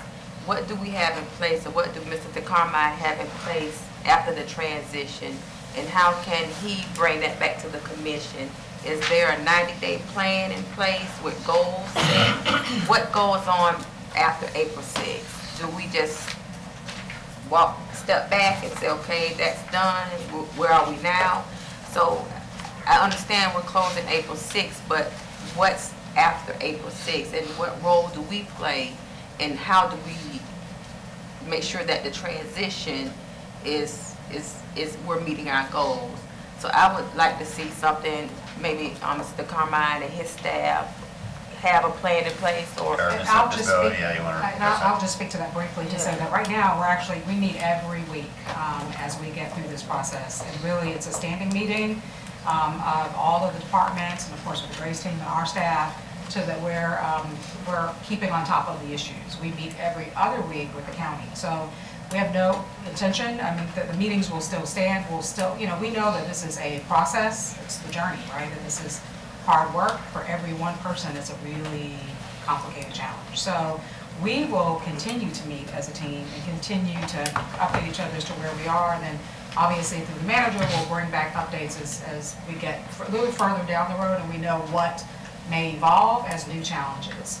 So we meet every week. We meet every other week with the county. In fact, I just got an email from Claudia Tuck, who's watching, that I think she sent to my old United Way email address, that the county has provided an update. We'll share that as well. So we will continue to meet operationally, and we'll keep you updated. And then certainly as this evolves and we see some new challenges, we've internally talked about sort of next steps, the creep camps that are popping up. We know that, that in no way does this mean we walk away from this conversation. And Commissioner, we have built a couple pieces. That's a great question, and to Kimber's comments as well. It's one thing to move somebody into housing, it's another thing to help them stay housed. Right. And Yeah. sometimes getting them into housing is in fact the easy part. And that's why we structure all of our programs, that even if somebody loses housing, that doesn't mean they can't be in the program again and go back into it. Specific to this project, we have built in a couple pieces. One for folks we've diverted, or for people we've moved into housing. We've committed to doing 90-day, 180-day, and one-year follow-ups to be able to report back on the housing status.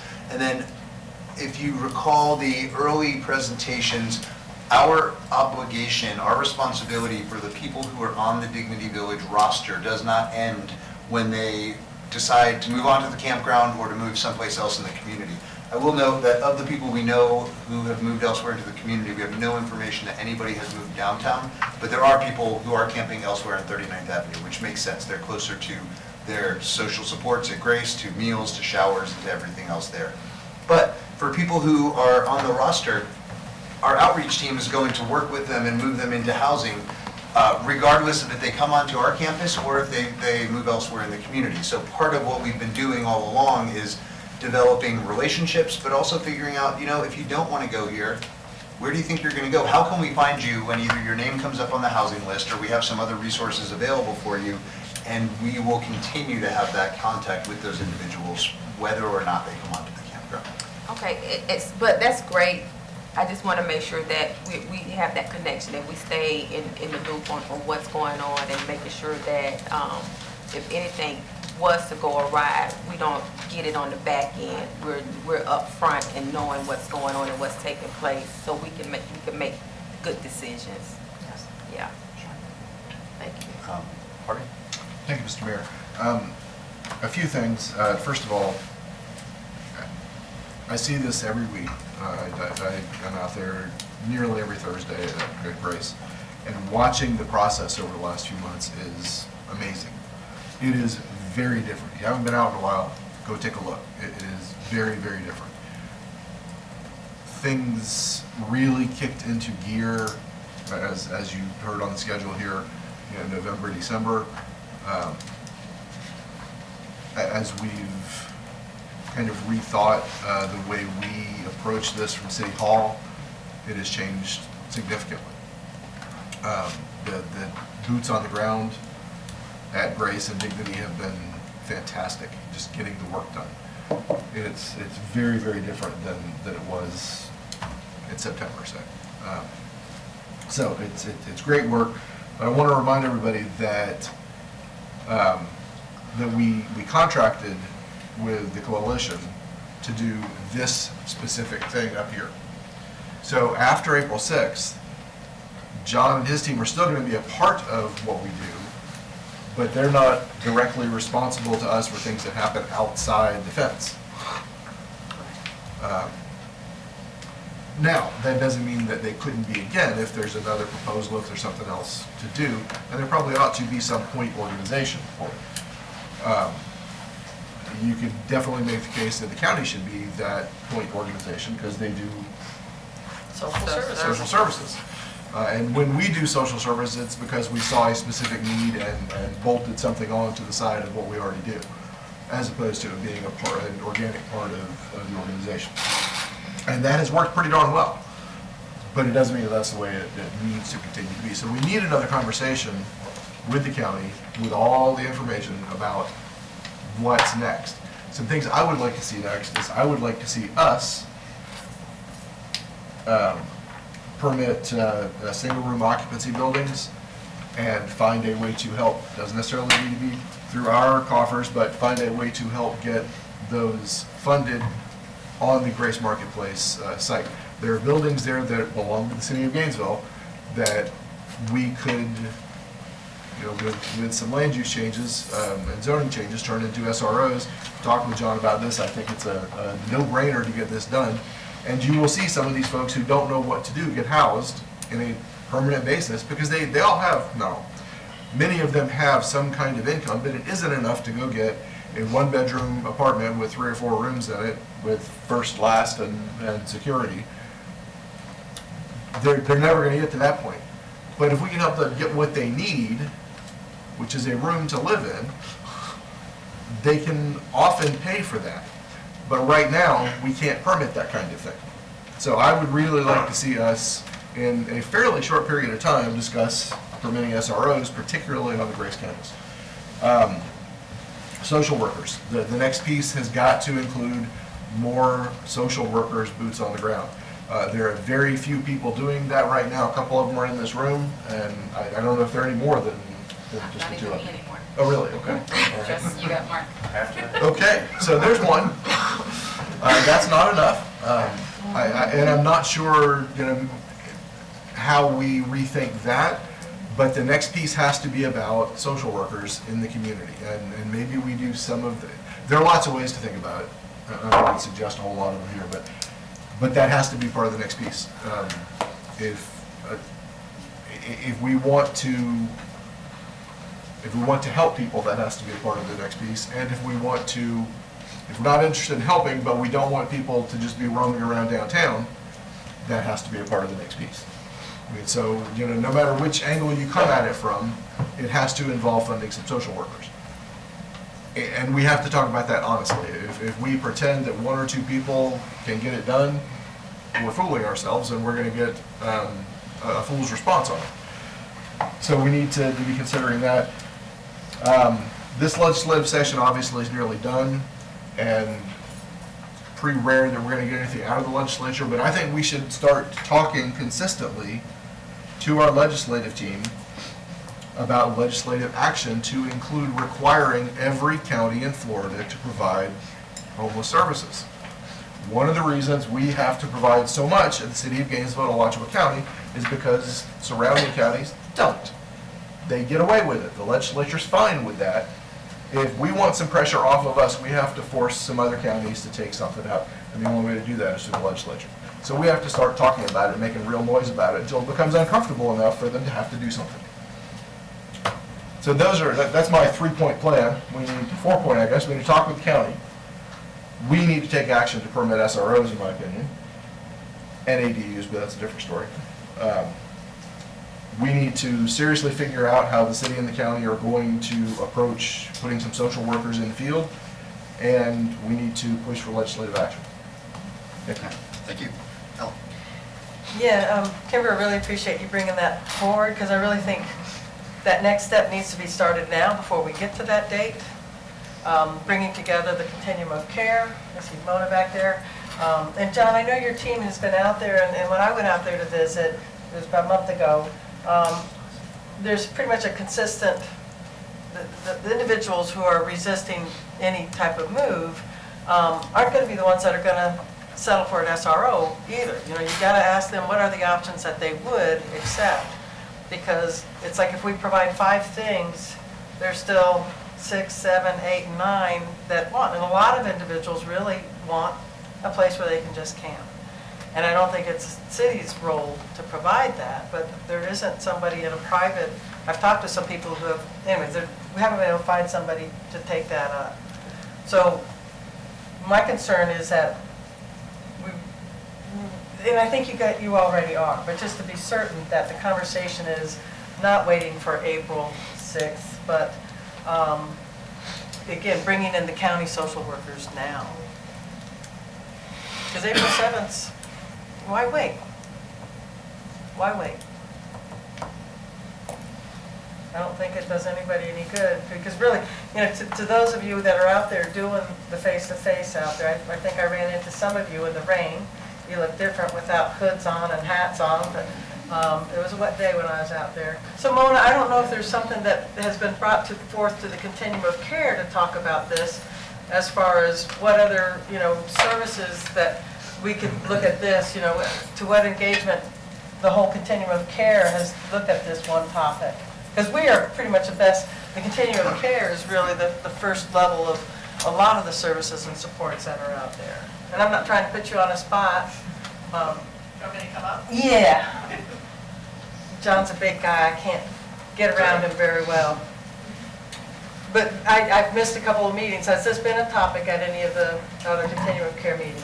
I think it's been a topic since John started doing all the heavy lifting. And we cannot do this alone. I've shared this at other commission meetings. We need the whole community to work with us. We need landlords that are willing to open a door to somebody that may have had many challenges in the past. We need more social workers. We need more outreach workers, street outreach workers. We have Mark working part-time. So when the homeless individuals are going out to other parts of the community and they need support and services to get housed, we don't have anybody except for Mark part-time to really go out there. We have a few folks from the VA and from some of our veterans programs, but they're focused on just the veterans. So we definitely have gaps. And we have 120 people that have agreed to come inside the Grace fence. Many of them need permanent supportive housing, and that is costly. It can be anywhere from $12,000 to $18,000 a year, and that may be for the rest of their lives. So, and for those folks that can live independently, we need more money for rapid rehousing. We do not have enough money to pay for security deposits, to pay for utility deposits, to pay for ongoing rent. And then for all those folks who get rapid rehousing and get permanent supportive housing, as Commissioner Ward stated, they need case management. Many of them will need it for a long time. Those folks on rapid rehousing, they can have it for up to 24 months. So this is heavy lifting that has been done to get to this point, and there's more heavy lifting that needs to be done to make sure that everybody that wants to be permanently housed can be permanently housed and supported in our community. So we are here to partner with whoever wants to help us in this mammoth job ahead. So thank you very much. Appreciate you stepping up. And John, would you be able to say if any of those that are still out there that are the uninterested in coming within the Grace Marketplace, are any of those military veterans, but that they don't want to participate with the options that we've got? You know, the question itself is interesting. If you just go out and ask somebody, do you want to be homeless? You can get an answer as high as 20 to 25% of the population. But what that often means, when somebody says, yes, I want to be homeless, you can really, if you dig a little bit deeper, it turns out that they don't want to be homeless, but they've given up. They've given up faith in the social service agencies that are supposed to help them. They can't get into the shelters that they want to get into because they have high barriers. They, or it's easier to say, yeah, this is what I want, because then it doesn't feel like such a difficult thing to deal with. On the point in time survey, we've changed that question where we actually say, if housing was available to you that was affordable to you and met your needs, would you be interested in moving into that housing? When you ask the question that way, 94% of people who are unsheltered say, yes, I am very interested in housing. But the affordable to you is a huge piece. That doesn't mean I get a $753 a month disability check and I have $600 in rent and $200 in utility bills, and my best case scenario for success is I start the month out $150 in the hole. It means that we need to look at SROs. We need to look back at rooming houses where somebody can spend $75 a week to have a door they can close behind them and some Wi-Fi and a kitchen down the hall and a bathroom down the hall. We've systematically eliminated the housing that is actually affordable to people who need it most in this community. And I swear I'm about to answer your question. So all of that said, there are veterans out there. The VA has great resources available that most other agencies working with subpopulations other than veterans do not have. The VA has, I think we're down to about 80 veterans who are homeless in this community, which is about 10 or 12% of our entire homeless population. 10 years ago, veterans represented about 35% of our unsheltered homeless population. So there are veterans out there certainly, but more than any other group, they have resources available.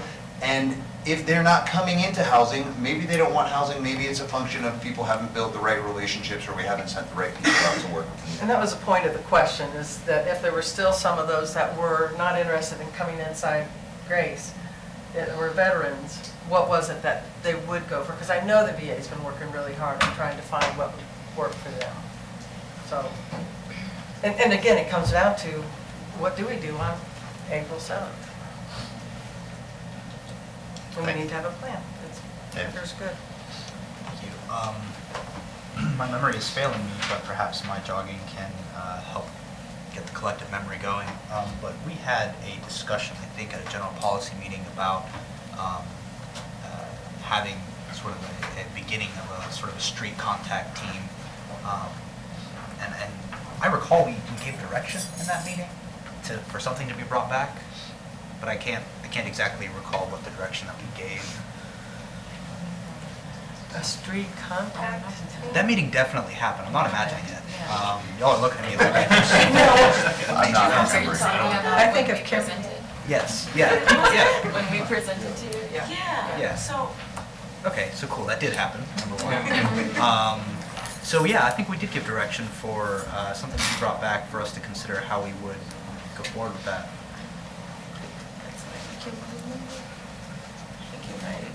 I think it was direction about finding funding to help with funding more street outreach positions and also community collaboration regarding, yes. Yeah, okay, see, there we go. The collective memory's getting going. And it might have landed with the county's social services role to be more. Mr. Murray, do you have valuable information? He was there. His memory seems better than ours. As we recall, that discussion took place in this room. We talked about it and we asked for additional information about the cost of providing that such services. That's where it was. And I think no action is taking place from that. I think it's a little bit of both ends that we followed involved through, and they didn't provide, I guess, the information that we needed to come back with. So it's a little bit of both. But we did ask for it. I'm thinking of the GRE multi-purpose meetings, but not funding. Yes, it was about street outreach. Really, that's where it was. And this question keeps I know, coming I up. see you.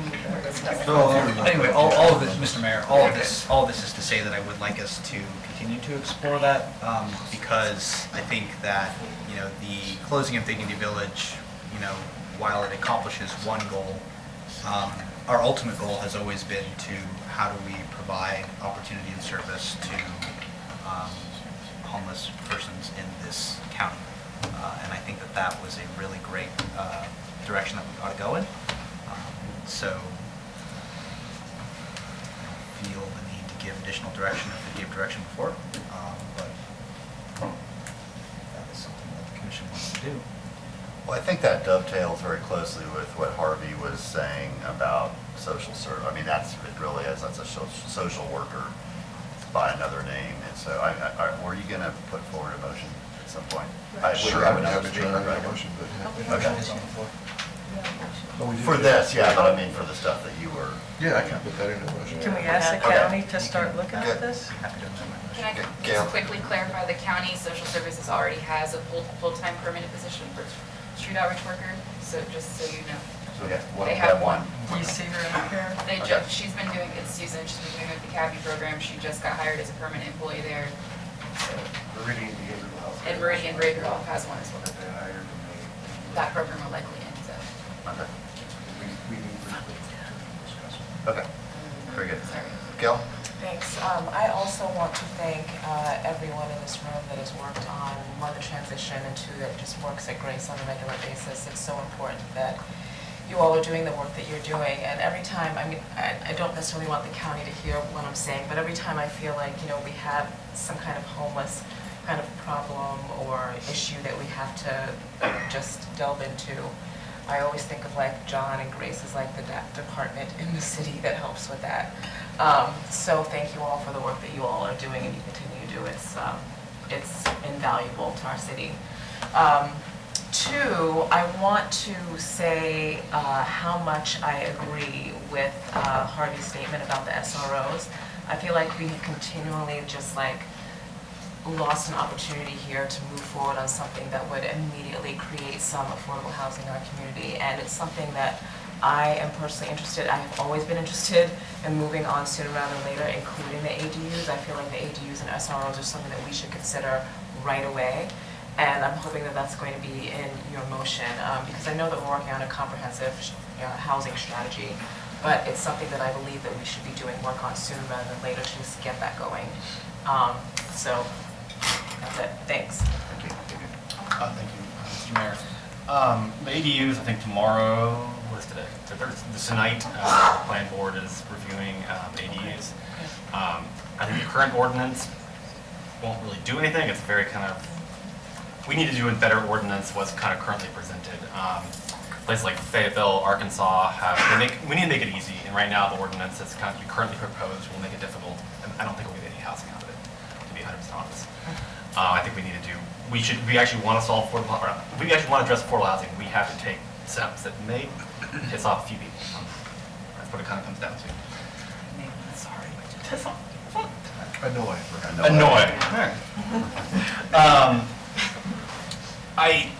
On the SROs, I think, one of the things I would like, there's a lot of uses that,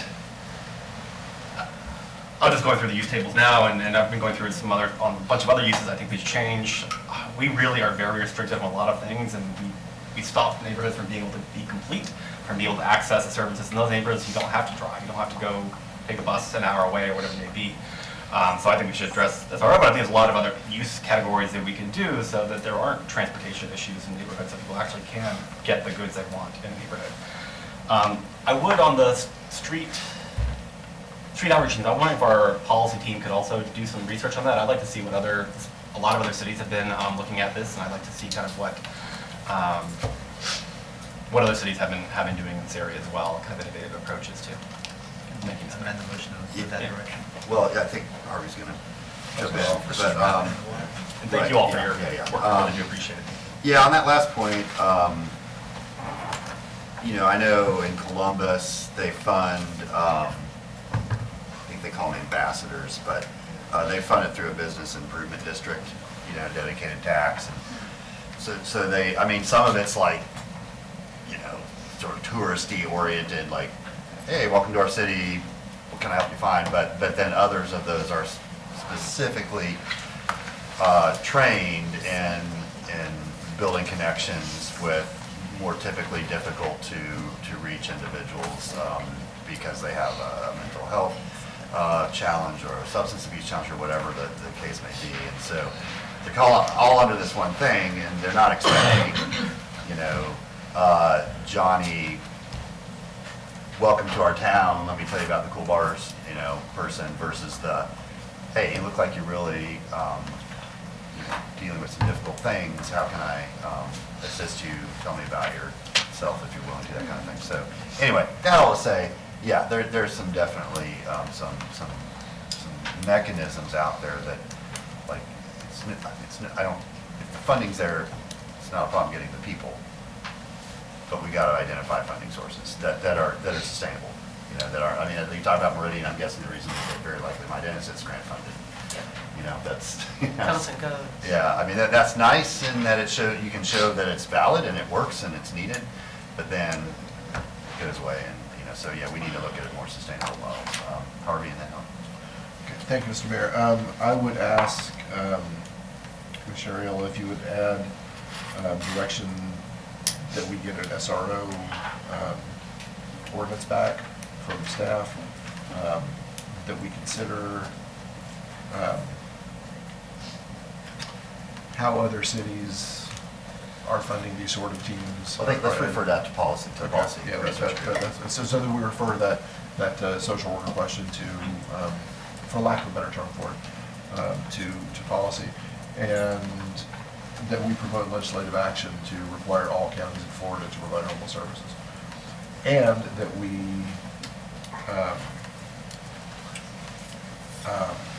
reach out to the county to schedule at a soon joint meeting what we all can offer, because we can't do it by ourselves. We're not supposed to do it by ourselves. So without objection, Mr. Manager, will you just help me remember next time we have a meeting with the chair and county manager that we'll put this on our next joint meeting?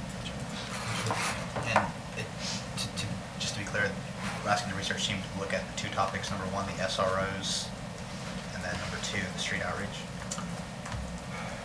I think that's the best way to get it. Okay, that's fine. Because they'll bring us I would really like to see the SROs get moving pretty quickly, because I'm pretty sure you can put people on SROs today, right?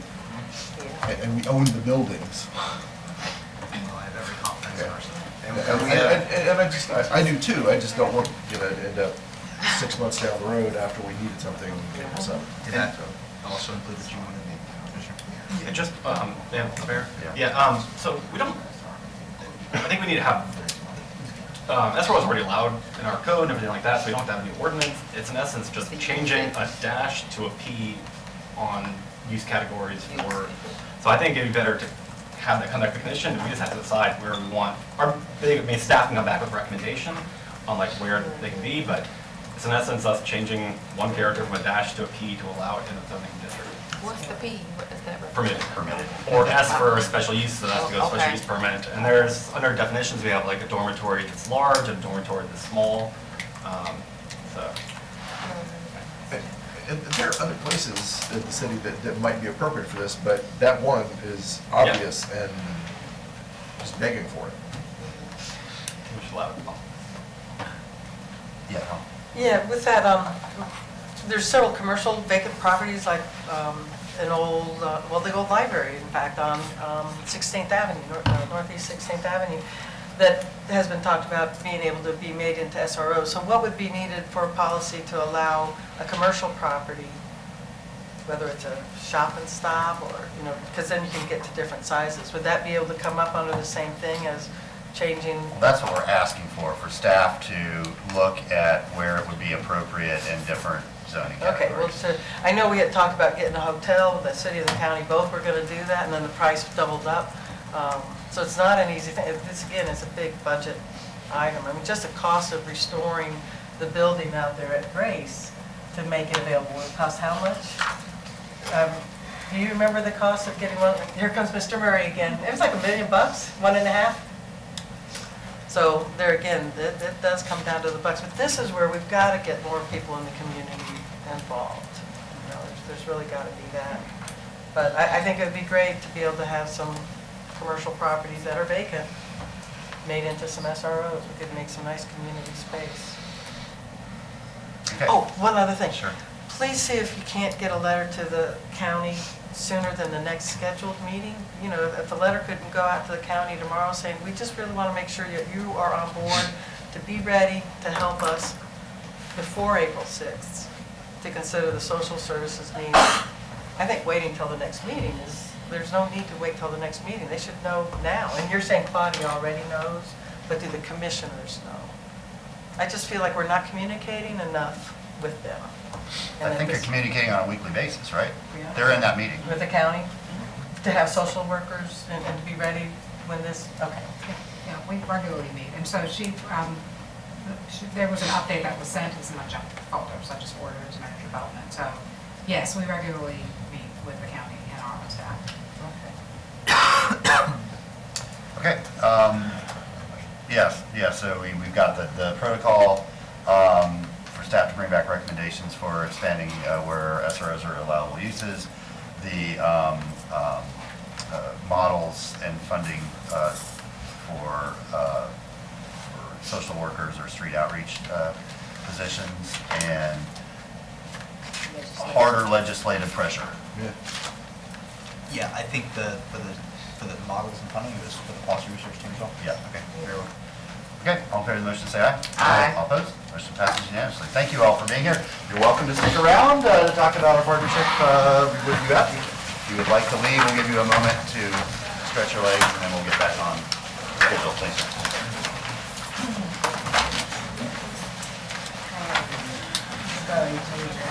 My legs in place. Suggest that you also look at the rest policies that you might have after April 6th for the land. I know.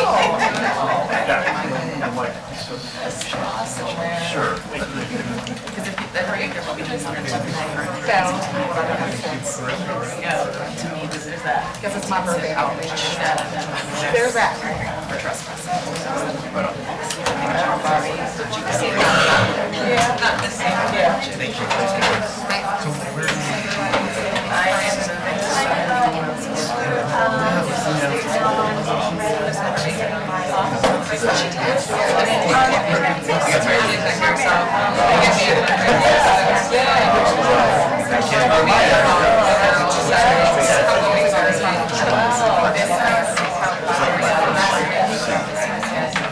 Same, but like we're all young ones.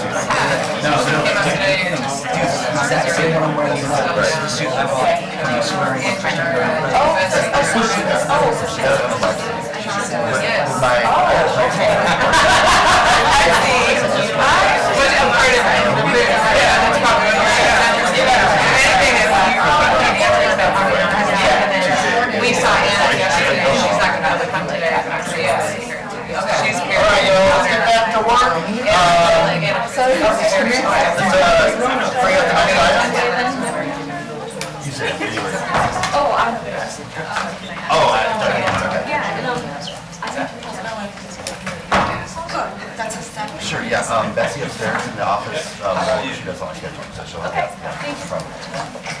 Okay, welcome back, everybody. Our third and last item for discussion today is an update on the partnership with the University of Florida. So we're excited to not only celebrate where we come from, but where we're headed. So with that, Bobby, turn it over to you. Sure, Bobby Griffith, Director of Strategic Initiatives. So go ahead and get started. The first slide today, we're changing our format up a little bit to tell you what our key takeaways will be. We know that sometimes the introductory presentations may get a little lost in the details, so we just wanted to up front and say what we hope you guys pull out from this presentation today. Excuse me. So first off, we're changing the name from the UF City Partnership to Partnership for Reimagining Gainesville. We think that language is more inclusive. It helps us include community members and sort of broadens the reach, if you will, more than just city and UF partnering together. Bobby, I'm sorry to interrupt so early, Yes. because I hate when other people do that. I can So I'm handle it. setting a bad example. But I just want to share with the commission, I had a wonderful meeting with Jackson Sasser and Dr. Paul Brody, the new president of Santa Fe. It was actually on Dr. Sasser's last day and hours before Dr. Brody took over. But they both emphatically said, please include Santa Fe in this partnership. We want to be an active member. And I think especially with the investment they're making in downtown and what a presence that is going to be and what an asset is going to be for the eastern half of our county, that was great to hear. And so it just already, you know, that sort of goal and that point you're making about really sort of broadening the tent is relevant because what an amazing addition to the partnership Santa Fe will make. Yes, and so everything that we've learned up until now will definitely help us as we incorporate new partners into that relationship. And that also goes back to some of the strategic planning efforts that we had here and with UF, that collaboration in general is key and that we all can't do alone as members of the community. So we talked last time a little bit about how meaningful engagement and facilitate and impact is key to the partnership. We also talked a little bit about how we needed resources to actually get that partnership going and then show what the impact of the ideas through the partnership would be. So Andrew's going to talk a lot about some of that today. And then we also wanted to highlight 2 new key partners that we brought in over the last 9 months or so, which is United Way and the Community Foundation for North Central Florida. So we have Mona and Marcella here today. So we'll talk a little bit about some of what the role that they can play as experts in their particular capacity for the agencies that they represent. And then we'll give an update on the timeline and what some of the next steps are. So moving into the actual meat of the presentation, just to give you an update from where we were last time to set some of the context. So we said that from the presentation we gave the conceptual model that we would commit resources. So we're committing time and people to fostering this relationship. That we would continue to leverage current collaborations and involve community and activities. So with changing the name and broadening the messaging, that we've done that. And then we've actually begun to genuinely facilitate the messaging of this relationship. So we think we're in a place now where we actually have something to provide and something to say. And advance the development of the partnership. So like I said, building up existing collaborations, consider the internal strategic priorities. So right from the strategic planning efforts that we did with you all last year, partnership is a key aspect that runs through every one of our goals and things that we want to do. Monitor the progress. This is one of those demonstrating a little of that today, giving you guys an update, and then make adjustments to the partnership as needed. So we gave you guys an update on the conceptual model last year, and so this will help bring some of what we will have changed and what areas we've learned from. So you guys have seen this slide before. We sometimes internally refer to it as the hurricane evacuation model. Only Bob. Only me. Just makes you feel better. It's all fun and games, so we actually have. That's right. I could say that after the season. Right? Yeah, right. So we've got 3 formal channels that we tend to work with UF on. And so research, education, and service, which is the first part. We've decided to focus on that for this particular partnership. Economic development and board of trustees kinds of things, president, big multi-year, decade-long kinds of projects. And then administration and operations kinds of things where, how UF operates as a member of the community and how they work as a business. So like I said, we're really just focusing on the first part for the pilot and how this partnership's been moving. So food systems. So as you guys may or may not know, Carissa Raskin has had her baby over the weekend. Oh, yay. Yeah, so she had a baby girl, Abrielle, and so she was a couple weeks early, so Carissa would have been presenting this slide today, so bear with Andrew and myself, we'll do the best we can. We're glad that the city has a decent family leave policy and that she's able to stay home with her young child. She'll be back at the end of But this May. means she'll come back 2 weeks earlier, too. So she was up here today if anybody saw her, so she's happy, healthy, everything's going well there. So let's see, so when we presented the conceptual model of what the partnership looked like last year, we said that we needed to test it out on a particular topic. It said since some of the strategic planning effort and interest that you guys were wanted to prioritize had to do with food access, so we said, well, that makes sense. Food access, food systems, let's put that together and start to go through that process. So that group was established. It's a grassroots coalition of many different stakeholders everywhere, all across the community. It is not, is definitely not an extension of any agency or any city, and that was guidance directly from you, Mayor. The goal would be broaden it a bit beyond just access to include food justice and sustainability as well. And then, like I said, we have participation from every different facet. The group meets monthly. They have 3 working groups. One group is on food access specifically, one's on policy, and one's on economic development. And then they've most recently, as most groups, as they sort of meld and get to know how their body is going to work, have decided to work with a steering committee. So growing and becoming more mature as the group meets. So how does that group help work with the model? So the group has decided that they like working with each other mostly for networking and to learn from others and consider each other themselves as a peer, which has been great. And so they've been able to bring ideas in sort of a low barrier kind of way to talk about different parts of the system and how they can work together. So that's been working really well for more of a social network. And then they've also decided that they would be able to provide proposals and things to the actual partnership itself. So as we figure out what that looks like, that's great, because those are the people that know more about the system and the food access and justice and sustainability than anybody else. So they'll be integrally involved with providing proposals and for understanding the gaps and the needs in the community in this particular space. So there was also in the backup, a one-page kind of summary of what the FSC does as well. All right, without that, with further ado, I'll turn it over to Andrew Tejas. Talk a little bit more. Mayor and Commissioners, Andrew Tejas, Director of Collaborative Initiatives at University of Florida. In working towards the vision of promoting mutually beneficial collaboration and enhancing impact, we've learned of a number of key factors that are important for being successful in this model, beyond just revising the name. And so we've summarized, there we go, some of those here. A successful partnership model needs to be able to leverage and pool resources towards common objectives. And from an anchor institution perspective, that means that we need to be able to do more than just contribute funding. That's not to say that money's not important, but in this area, sometimes people, knowledge, experience, networks can be equally important to accomplishing impact in the community. So that's one of the areas that we have really tried to focus on as we further develop the partnership. But that also means that those resources need to be function as a support for community, not as the driving force for ideas and solutions. That means that the collaborations that we're able to foster through this model need to be able to be responsive and take their cue from grassroots activities and operate in relation to identify community needs.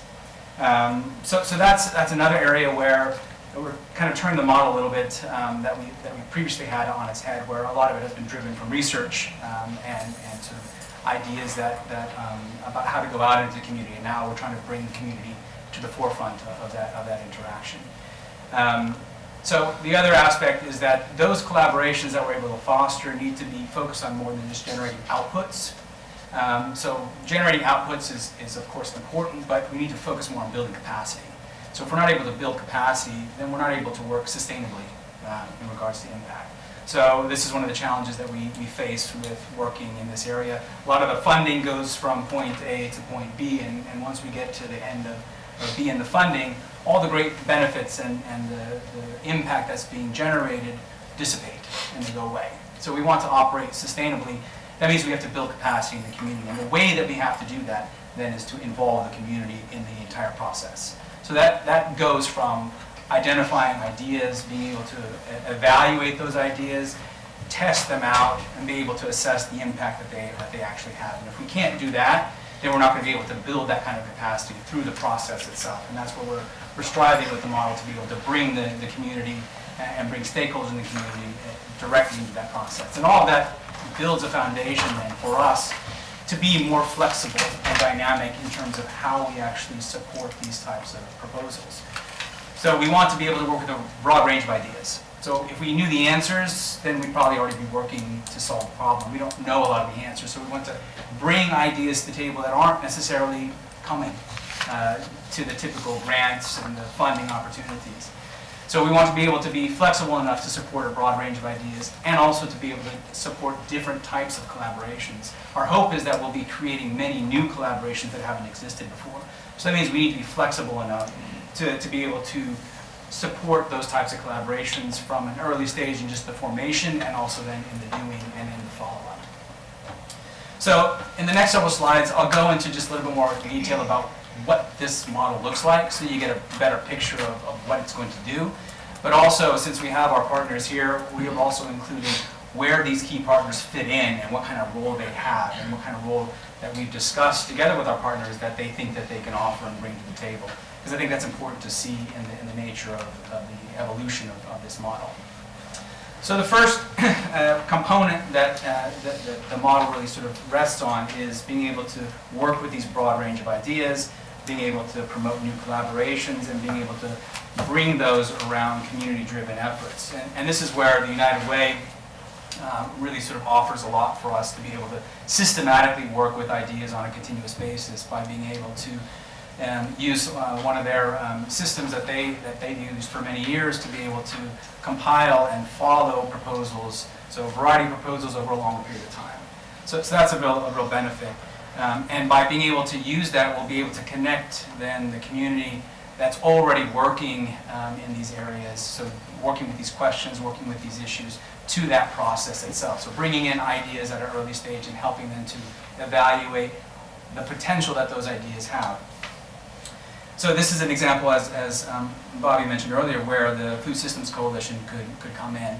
So somebody who wants to submit a proposal around food access or nutrition could go to that type of a forum and be able to get feedback on their idea. So this would allow somebody to go to a group of stakeholders that are representing many interests and many activities already in the food system, be able to get feedback directly from them. So help them identify what has already been tried, what kind of key partners might be relevant, what are some of the obstacles, that kind of stuff, so that when they're coming with a proposal then to the partnership, that proposal has already been, to some degree, vetted with people who are actually working in that area. So they're not providing, the Food Systems Coalition in that case wouldn't be providing advice directly to the partnership, but they would be providing advice to people who want to propose ideas to the partnership for getting funds and resources. So the hope there is that we would improve our chances of success by improving the quality of the proposals, improving the reach of those proposals before they even get submitted. The second component then gets a little bit more into the idea of how we support and resource ideas. And this goes to the point that I raised about emphasizing that it's more than just funding. When we talk about funding, that puts the funder in a position to only say yes or no. Yes, you get the money, or no, you don't. And we're trying to get away from that. Again, we want to encourage people to come with ideas that aren't necessarily thoroughly developed or don't necessarily have the right partners. So we want to be able to bring these other resources to the table. So in terms of advice, contacts, network, etc., that can help develop those ideas into something that might be ready for funding. So funding money might not be the thing that they need first. And we want to help them be able to come at an early stage, hold their hand, develop the idea further, and help mature that so that they are ready to take advantage of funding and also be more in a position to accomplish some type of impact at the outset or at the conclusion of their effort. This is where partners like the Community Foundation of North Central Florida can also come in as a fiduciary agent. So bringing them in as a partner allows then the university and the city to be able to contribute financial resources to a fund that could also then be open for others. So this opens up the opportunity for partners like Santa Fe or other anchor institutions, private organizations, charitable contributions to be able to, once they see what we're doing, once we have this up and running, and they feel that this is an effective way to actually reach out in the community, support the community, involve the community, they can also contribute financial resources to that type of a fund as well. Additionally, the United Way has for many years, through their collective impact or community impact partners, funded those partners' activities through their investment fund and their community investment council. So they have every year something on the order of $850,000 make decisions about how to invest in these community impact partners, and they have a lot of knowledge and a lot of experience. We can learn a lot from them in how to manage that process and to be both equitable and transparent in that process. So instead of us trying to invent a process that we think it makes the most sense, we have an opportunity to learn from a partner who has a tremendous track record in this area. The third element then comes to how we actually evaluate and assess the outcomes of all of these efforts. So we're trying to promote these, we're trying to get things up and running, and it's also important that we're able to, of course, for those that receive funding, be able to follow up and make sure that they do what they promised. But equally important, we want to be able to understand what impact have those activities had. And that's, again, where the United Way and the Community Foundation come into play, I think, in a rather important role, because both organizations have a history of collaborating. They would allow us to then not only be able to follow where the funds are used, but also, more importantly, identify what difference those funds have made in the community. So by being able to build off of the experience and the expertise that they also bring, we're able to be able to fund a broad range of ideas, but also ideally be able to, together then, leveraging the resources and the knowledge that we have with those partners, but also together with the community, be able to focus on working collaboratively to understand how they actually have an impact. So instead of us setting arbitrary standards to measure, we actually want to go with the people who are receiving the benefit of these efforts, and then be able to, together with them, define the extent and the nature of the impact that these efforts have. And I think that's an important aspect. So we want to be able to measure what have the proposals done, what have they accomplished, but also what difference have they actually made. And that's an important thing that's very difficult to do when you just have sort of project A start and project A end at a certain point in time. Usually it's just limited there, but we want to be able to follow these over time. And finally, perhaps the most challenging aspect of all of this is working with the long-term perspective. So of course we want to work towards building capacity. If we've been successful in the three other areas that have been highlighted here, that means that we will have been working with this already from the beginning, and that's an important aspect. So building these collaborations in a way that starts to exchange knowledge and starts to respect the value of partners on an equal basis will go a long way to building that. And what that means is, for those types of collaborations that create successful outcomes, we'll already be leveraging resources across multiple stakeholders. So they'll already be working in this collaborative way. They'll already be working through the process of building capacity while they're doing it. And in those cases where maybe the outcome isn't as successful as we thought it was or we had hoped it was, the fact of the matter is that we will have promoted that those mutually beneficial collaborations will have already established trust and respect through the relationship itself. So they become an asset as a result of the process. So even if their outcome isn't successful, they've established the relationship that can lead to other ideas in the future and future collaborations. So one example of this in relation to the United Way, just to sort of tie back to that, is that if we look at how the United Way can benefit from the partnership model and vice versa, there are a number of opportunities that we will have through this partnership model to support organizations and people that aren't necessarily community impact partners. So community impact partners are part of their network, right? And they can seek funding from this community investment fund. Ideas that we work with could, through their efforts, build a track record and work towards a successful outcome that could put them in a position to become community impact partners, which means that not only could they get funding from us to get up and running and test and start something, but they could also go on to seek funding from the Community Investment Fund and the Community Investment Council at a later time. And then the Community Investment Council receives, I think, Mona, I don't know if you know, but far more in requests for funding than they have available. So then the question becomes, what happens with them?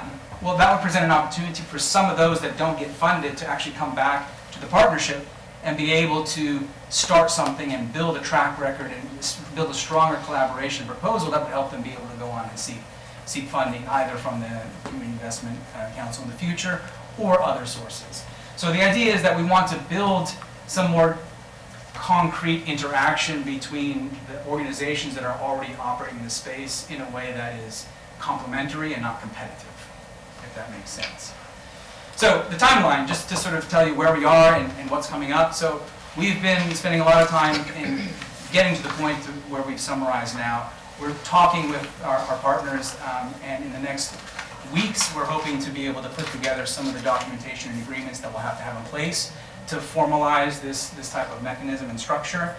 Our hope is that we'll soon after that be able to start building our advisory board, who will be comprised of representatives from our anchor institutions, but also then members of the Community Investment Council and the Community Foundations Board, as well as community members as well. And then hopefully after the summer, we'll be able to go out and start getting submission proposals for ideas that we can start working with and start creating activity during the latter part of the year. And then just to loop back in terms of focus areas, we've talked about, of course, food systems. That was the nature of the discussion we had at the last update.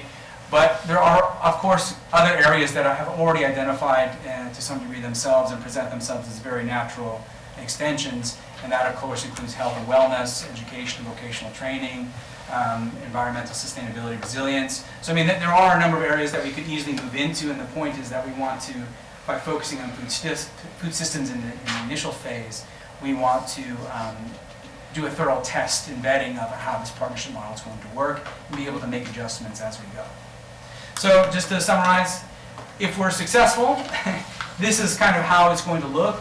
The partnership will really sort of focus on strengthening partners and leaders. That's the essence of what we want to do. And again, that goes back to the point of revising the name to be more inclusive, because it's not about strengthening the city and university. It's about strengthening partners in the community and leaders in the community. And what we'll be able to do really is to test and evaluate what works. How do we do that most efficiently? By leveraging the resources among different stakeholders. And then where we have success, be able to adapt, scale up those benefits or scale up those activities and be able to share them within the community so that we can increase the scope of impact and then ultimately result in capacity building so that there is a sustainability aspect that's built into the whole system. That's where we are. Very fancy, Andrew, very fancy. Any questions? That was amazing. Yeah, I'm sure we have a lot of,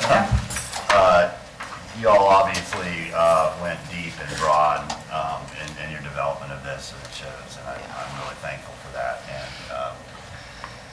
I've been told that I never seem excited even when I am. So again, this is me super excited, like I'm popping out of my skin. She said, call me Johnny Cash today, which I've been called much worse. I'll take that above just anything else. But yeah, it's really, I'm really just thrilled and excited about the sort of next evolution of this. And I know a lot of you have thoughts. I just want to get.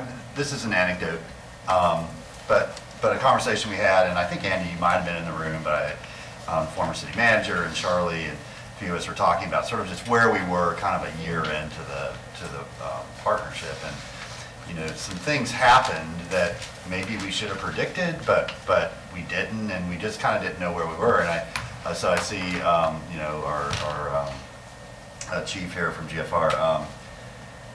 The CRP program, we did not, we were hopeful for all of the research proposals, but we did not know how successful that would be, and how quickly it would be successful. And then we were sort of just in a position of, oh man, what do we do now? Like how, and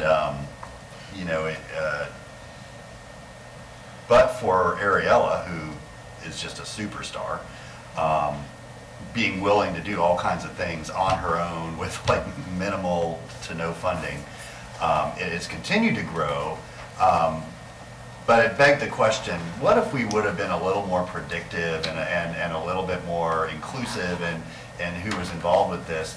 Could we have given it a sort of a smoother runway to grow and expand and be further along?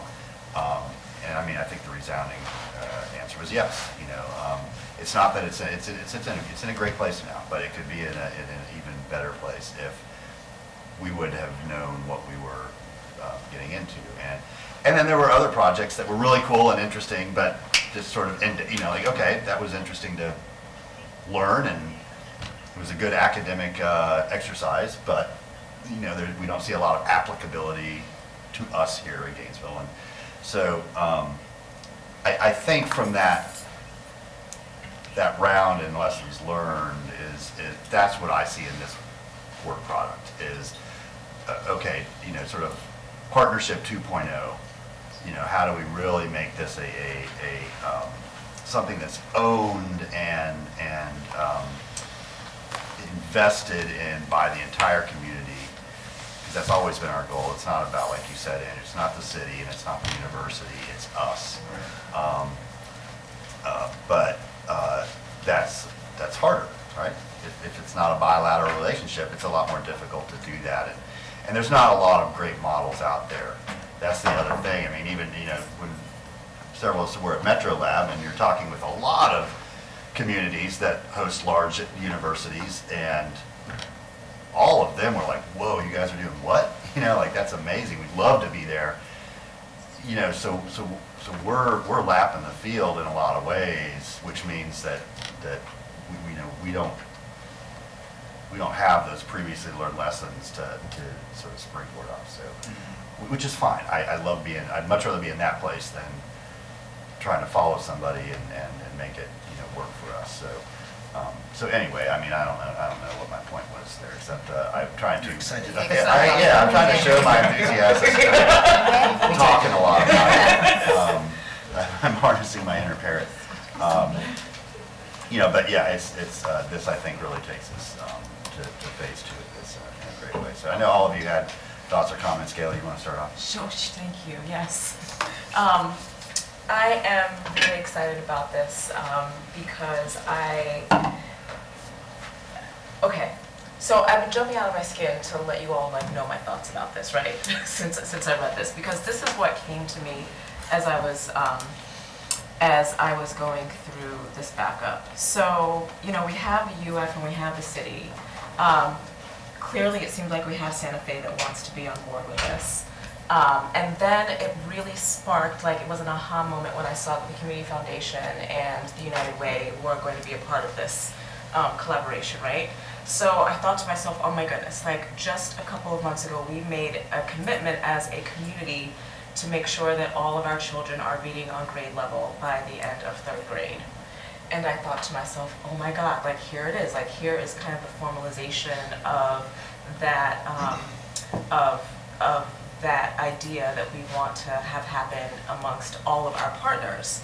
So I thought to myself, wow, this should be something that is a part of this. And we all know that, education is not an organic part of what we do, right? But clearly, this is absolutely at this point, at the level that it's at, it's a community-wide problem that affects all of our institutions, that affects our city, our workforce, our racial wealth gap. It touches everything in our community.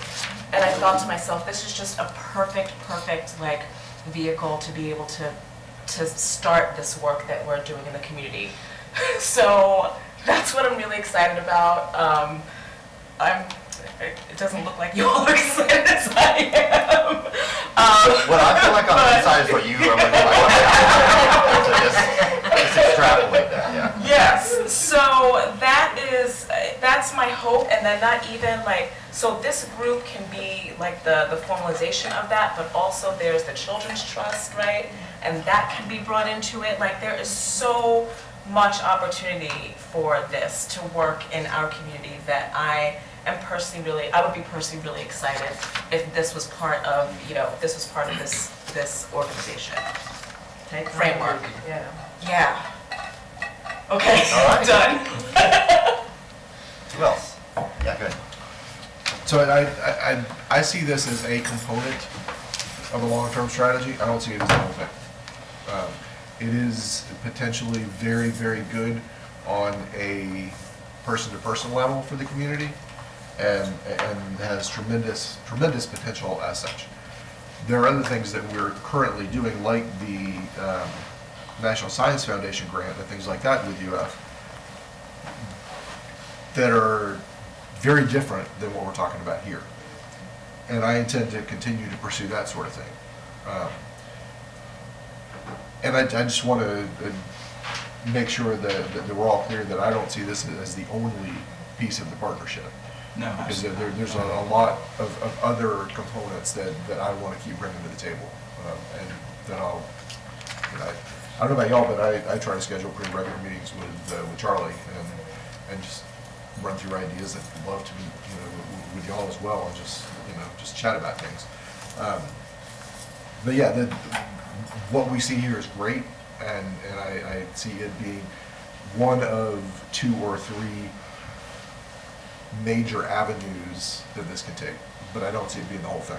Absolutely not. I mean, just to clarify, absolutely not. I mean, just as the mayor highlights, what this is intended to do is to address some of the gaps that we identify, right? These are areas that we haven't been able to work in this way. We are able to already work in some of the ways. And to Commissioner Ariola's comment earlier about the trash and waste, I mean, that kind of, in Bobby's hurricane model falls, in some of the other areas that we aren't focusing on now. So that's not to say that this is to the exclusion of other things that are already ongoing and already able to work. This is intended to fill a gap that we have identified that we simply haven't been able to work in this way, to include the community, to be responsive in the way that is needed. So this is an important piece that's been missing. I agree. Good. Yeah, well, let me say too, this has the potential to be something that the broader community can understand. And because when we talk about getting a multi-million-dollar grant from somewhere that's going to do research, that doesn't grind a lot of gears. I mean, it's incredibly important and a really big deal. But it isn't, the headline goes out and then people say, okay, now what? Well, now it's going to be 2 years before, there's something that you can change lives with. It will change lives, but it has to happen first. This is something that people can see and feel changing lives on a daily basis. And if it's not just the impact, it's the capacity that we talked about. Yes. So, get more mature and better over time. Right. Yeah, so I appreciate the sit between the two levels of excitement, but with my background in the community education and thinking about some of the things that, what is the purpose of higher education, and thinking about the old format where you'd sit on the porch with the university professor and you'd discuss the problems or the philosophies of the world to solve the problems of the world, and putting that approach to solving the problems of the community. So just what we talked about today with looking at what do we do with recycling. And I was out at my third trip to Deer Haven renewable energy, the old Greg plant, the biomass plant. There are things that we get as byproducts and waste there that we were talking about, where's the room for engineering and research to look at? These are things just within our own community to become more sustainable. And where's the opportunities for university students to be able to study that, and then creating jobs by creating the industry that can make the plastics into things that we can put into use right here. So, and then of course, when we talk about climate change and climate emergency, the group that I've been meeting with there is saying, why doesn't every class at UF have a conversation about, whether it's a business major or sociology or teachers in education, how is climate change going to impact your career development? And just feeling like there aren't enough conversations there. And again, to talk about how do we plan a community to deal with that. So there are so many things that can be really put into a focus that isn't just in the old research classroom application, but out into the community, problems that we've got right now with reading and literacy and engaging students in art or whatever. Every one of us is an artist of some type. We just have to find out how we live it. And that to me is what gets really exciting. This is cool. Gigi? Thank you, Mayor. I think this is a great first step, Andrew. What it does, it gives us a framework to work within. And it also, it gives us accountability. And that's exactly what it does. So if someone from the community have those ideas or just distrusting or just questionable, whatever, this is accountability measure, in my opinion. You can look at it and say, well, the city, our partners, different people in the community, we collaborated on this and we're talking about doing this. Let's double check and let's look at our checks and balances. Are those things actually being done? And if not, what area, who do we need to talk to get it moving along? Or how do we go back to the drawing board and readdress it? And I think it gives us not only the opportunity to ask questions, anybody to ask questions, but it's transparency.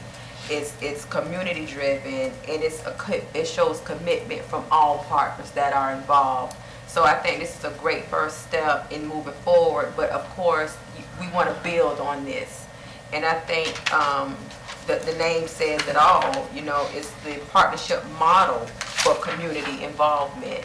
And it does addresses some of the gaps that are lacking in the community, and this is something we can address it head on, have accountability, be transparent, and everyone who's involved or not involved can become involved. So I think this is a great first step. And I'm glad you hit on that point, because I think it's been critical for us to explore them with Mona and Barcella, because they have so much experience in doing exactly that. Right. How do you remain accountable? How do you operate in a transparent way? How do you be inclusive? And I think that has been a really key component for some of the pieces of this really coming together, and being able to have confidence that we can pull it off, Right. Rather than trying to develop that all in ourselves. And I think too, the partners that you brought to the table have great reputations within the community, so you bringing that with this, you know. Barzella and Mona, they're great, they're wonderful, they go out into the community, they build relationships. And so I think that's critical and that's key in order for us, the city and University of Florida, to move forward and have a great impact in the community, is bring those type of partners on board, because it legitimizes what we're trying to do. So thank you for that. Thank you. Dave? Thank you. I'm also very excited. Before I get into my comments, I do want to ask just a couple of clarifying questions. So this is, so for example, you mentioned forming an advisory board. Is that specifically for the Food Systems Coalition? No, it will be for proposals that come. We haven't worked through the exact details, but I mean, we're very much emulating what the United Way has worked with through their Community Investment Council. So it's representative. So it'll be representative of the anchor institutions. We will have sort of rotating subject matter experts, so people who are aware of food systems will be able to evaluate proposals that are related to food systems, but then as we move into other focus areas, we need to bring in experts that are subject matter experts in those areas. So we want to have an advisory board that is including the different partners as well as the community, but we want to be able to bring in community members that have that kind of subject matter expertise, so we're not so rigid in terms of representation. So we're still figuring out the details of exactly how that's going to work. That's a little bit why we're relying on the We don't want to reinvent the wheel. Yeah, United Way to help us on that front. Okay, that's what. Does that answer your question? It does. It actually begs more questions now. So then, for example, I want to start rattling off some of the ideas that I've had floating in my head for a while. UF Fiber is very committed towards green infrastructure and sustainable development, and I want, as we enter our comp plan discussion, we can't wait, because that comp plan discussion has to be done by a certain timetable. And so I'd like for us to get as much, expertise from UF Fiber as we can as we move into that, because I think that's going to be key for the next 10 years of development in Gainesville. And so I don't, while there's a lot of value in the process, there's also a lot of value in sort of the organic development of things when we just get experts in the room. Absolutely. So that was one particular thing. I want to read an excerpt from the city manager's budget message. It is short, dated July 5th, 2017, 2 months after I entered office, regarding the UF partnership. If successful, this citizen-centered and innovative collaboration will serve as a template for working with a broad range of community partners in their respective areas of expertise to enable our guiding principles. And what I see here today is a realization of that vision. So I want to thank you all for putting in the work and making that happen. And where we're going to go from here, I think that our community collaborations can solve our problems, from how do we locally source food to how do we get some of the most innovative scientific explorations of the next decade. UF already has scientists actually doing research that will directly assist the mission to Mars, which is currently being talked about in funding in the Congress. So anything in between those, I think we can accomplish, and I think we can really push forward. So really happy to get this going, and I will have many, many ideas for how we can improve our community with this partnership. You're welcome. Gigi? I'm done. Okay. Couple anecdotes, just to maybe show, I think, the potential. Yesterday, after the State of the City, UF's brand new Dean of the College of Arts came up and introduced herself to me. And she just is jumping out of her skin, excited to work with the city. And she's been not given no direction, I don't think, from the president's office or from Charlie. But she said, people have told me you're somebody I need to talk to because you share this passion about how the arts can be so much more than this self-contained thing and can really be a part of community solutions. And she talked to me about her sort of background and her research that she's done for her career, and it just dovetails so much with what we're trying to do. And so now, instead of like me and her trying to figure out, okay, well, we both want to do this, but how? What do we do? Now we have a mechanism. I mean, that's the value right there. Now we have a path forward. And the same is true, we're a little bit further along, but with the Arts and Healing program at UF Health, Arts and Medicine, they're sort of self-contained and insular there, but they really want to take what they do and bring it out into the community. And so, for example, they've talked with me about possibly having a storefront presence at the new Clarence Kelly Center, where people can just walk in off the street and use their services and their talent. But I mean, I don't want to get so focused on just that thing. But what they do is not go out into the community. Like what they do is figure out how you can use arts to help people heal.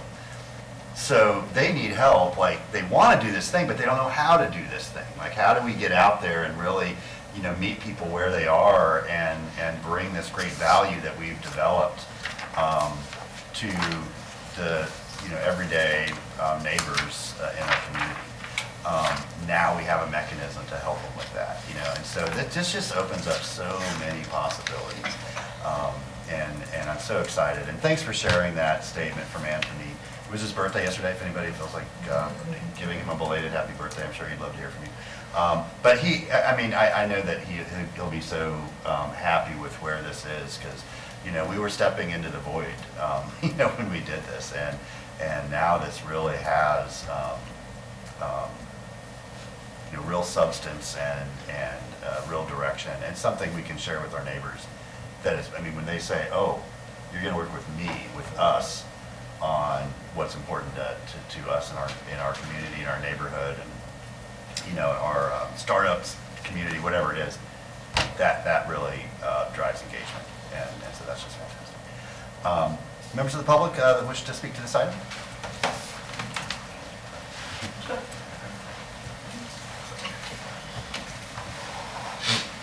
Welcome. Hello. I'm anxious to see UF provide some benefits for the city. And I think I've said this before, the city's greatest revenue challenge is the huge amount of land off the tax rolls at UF. So it is really compensatory for UF to help the city. I want it to be totally transparent though. What about UF's impact in the near future on our housing supply? Your master plan projections show the elimination of a huge area of married student housing, that housing over near the cultural plaza. That's going to be a terrible stress on the city. Why would the university be abandoning such a large part of its housing mission, and when it's such a problem for the local community? Thank you. I want to thank all of you for being so innovative and creative and coming up with this amazing partnership, and for Andrew and Bobby and Carissa coming to us to partner. This is a phenomenal opportunity, and I want to share just something that's happening that Commissioner Johnson will be very excited about. the First Lady of UF, Mrs. Fox, met me at a game, and she wants to start a Dolly Parton Imagination Library. Through that library, children 0 to 5 in our community get sent a book every month for free. It's $25 a child for a year, and we can do that for up to 5 years until they turn 5. Well, we had a meeting on the 25th. The folks from the Dolly Parton Imagination Library came here. We're starting the Dolly Parton Imagination Library, and Mrs. Fox and I went to meet with the vice presidents and the presidents of all the sororities and fraternities to ask them to participate and to adopt 10 children from each sorority and fraternity. So I'm getting chills. So that kind of partnership is happening without even this formal setting. It's just these conversations are happening, and now we'll have a way to formalize some of these and a place where people can come together to talk. The other thing that I want to share is that we're partnering with the Porter's Community Center. Just came out of conversations. We're bringing the voluntary income tax assistance program there for 2 months, and so here's an opportunity to partner with UF, because we also have law students who are coming and helping with the tax preparation. A partnership that is happening, and we can formalize it. And there's going to be an opportunity to share funding and to leverage dollars between United Way, the foundation, UF, the city, maybe even the county, and Santa Fe. And the resources with all the students, they could go in and do tutoring and mentoring and help with all kinds of other needs in our community. The possibilities are endless. So thank you for being so innovative and creative, and I know this was a lot of hard work, and we're just really happy to be partnering. All right, thank you, Madam.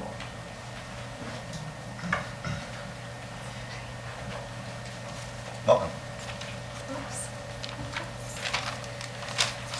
Hi, Nancy Darren. I am so excited about the partnership, how this has evolved incredibly since its beginnings. It feels so different to me. This is so exemplary of community wealth building, which you all know is very near and dear to my heart. I think there's huge potential with focus on community capacity building, recognizing the value of lived experience and knowledge, and that equity and empowerment build from within and with the collaborations. The flexibility and nimbleness, I'm hoping in the funding that it won't be kind of static application, there'll be ongoing flow. I'm really, really excited that food systems was chosen as the initial pilot. You know, when I look at this page, we start with food, which is the core. We all eat every day. And the food systems are at the core of and connected to all 3 of these and 4, because it's environmental and regenerative and sustainability, but all other parts of the broken systems that and injustice that our community, the city, the county, UF, all our neighbors, we're working so hard to address and transform, and this is how we can do it in the face of the global issues and financial changes that are happening. Because food systems are connected to health, environmental health, climate crisis, education, equity and justice, land home ownership, children, and they're increasingly recognized as a key place-based economic development driver, as noted by so many things, including the 2017 Federal Reserve White Paper called Harvesting Opportunity, the Power of Regional Food System Investments to Transform Communities. So I think the way we're approaching this, and that food can flow into all these future focuses and build us a resilient, trust-based, amazing community, because this is the only place in Florida to be, right? Thank you all. I am so grateful to be here with the passion and the willingness to all of us begin to really work together in a very organic way. Thank you. Thank you. Anybody else wish to make any comments?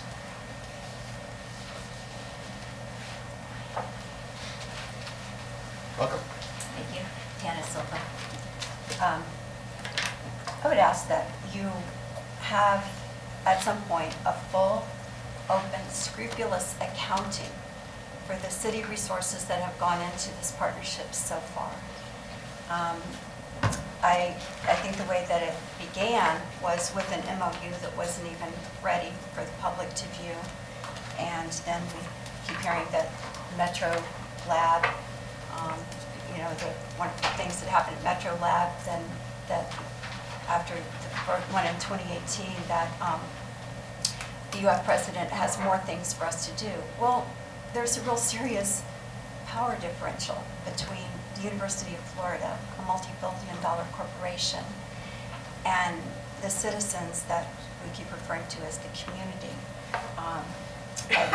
I think there's a lot of potential here, for sure, but I would ask you, as the 7 elected representatives of the city's best interest, to keep an eye on that power differential, and make sure that decisions aren't being made out of the public view. I mean, if you put it to a vote, some of the things that already the city has gone into with UF, I don't know that my neighbors would be that interested in like the minibus or something like that. I'm just saying, not that these are bad things, not that, we wouldn't get to the same conclusion, but so far, I think the public has been kind of left in the dark, and the decisions seem to be being made on campus at Tigard Hall, which projects are going to come forward.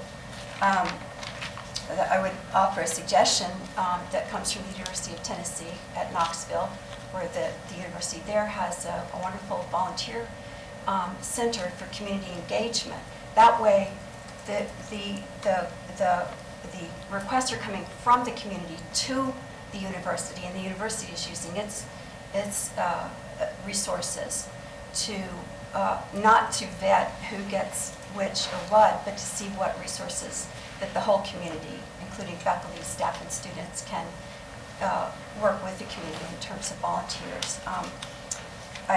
There's more to say about the committee creep. I would hope that the commission would reinstate a community development committee to kind of focus in on what city residents want, and as the development of the city continues, and when taxpayers and citizens will have a say in all of this. The housing, as far as housing, I totally agree with Khalid, what he said. And I would like to send you a link to a state senate community affairs committee meeting that goes into depth. Thank you. Yeah, we'd love to get that to us, and it's that way to our email. You have to read it. Can I have the next speaker, please?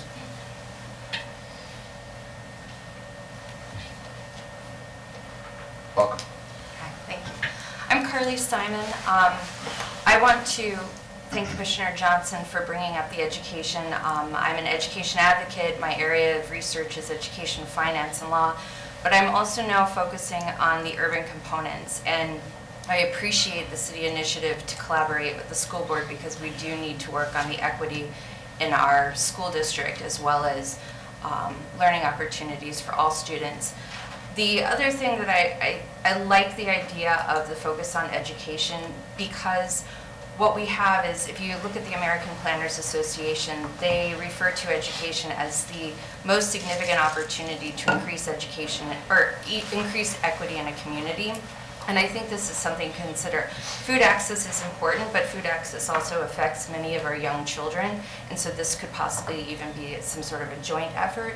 I think we need to look at the education of our community as well as a sustainable effort, because sustainability is going to be connected to a highly educated community that knows how to enter the workforce and stimulate the economy and make sure that they have the triple bottom line effect. So thank you. Thank you. Anybody else like to make any comments? Okay, turning back to the commission, Commissioner Santos. Thank you, Mr. Mayor. I want to thank our staff and all the community partners and the University of Florida. Thank you for all your work doing this, and really thank the University of Florida. Really, over the past few years, things have changed dramatically. From growing up here to see kind of where we are now, and I want to thank you all for that work and doing that.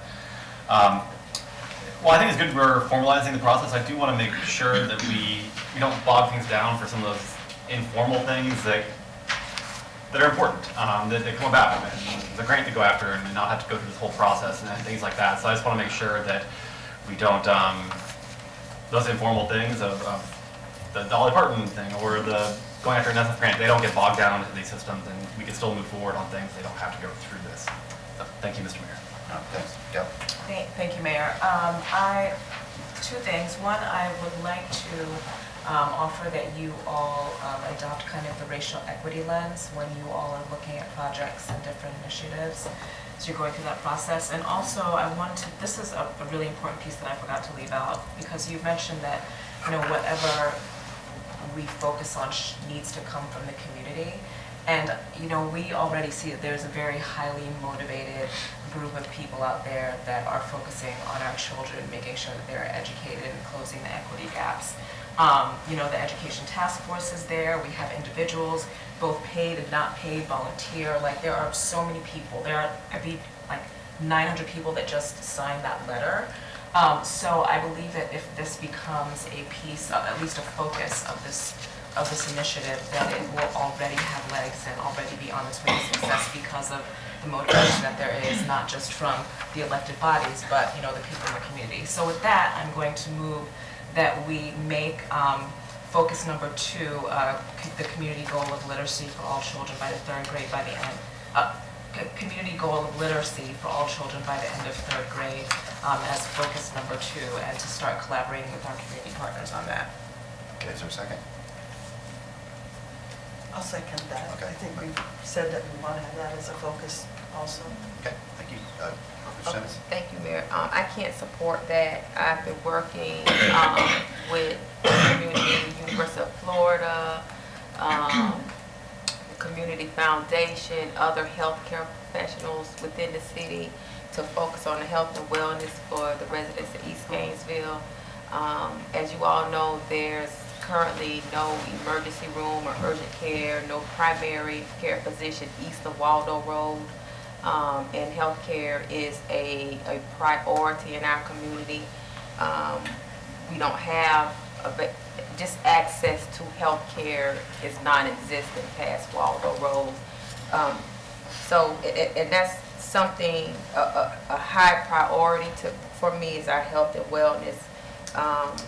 Data has shown over time, if you don't, like for instance, our children with dental care, that's one of the number one reason they miss school. They fall behind because of issues with dental.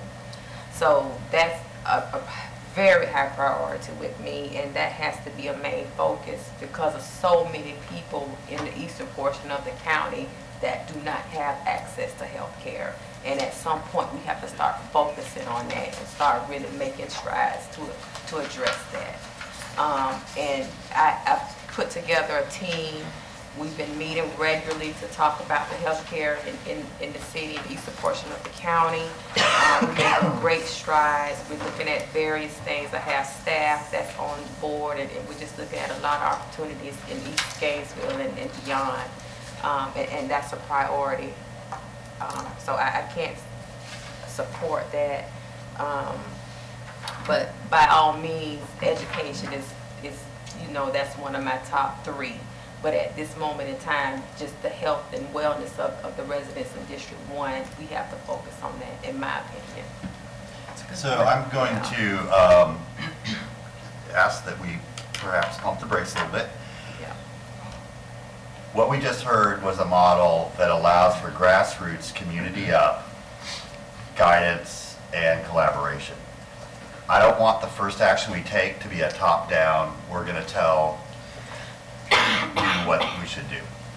And I hope you're hearing that. Like, we can do that as a commission anyway. We can say, and we voted to say that this is, in our capacity as city, the city of Gainesville, we're going to assist in whatever way we can to help with literacy rates. We're going to assist with health outcomes, like we have been with the CRP program.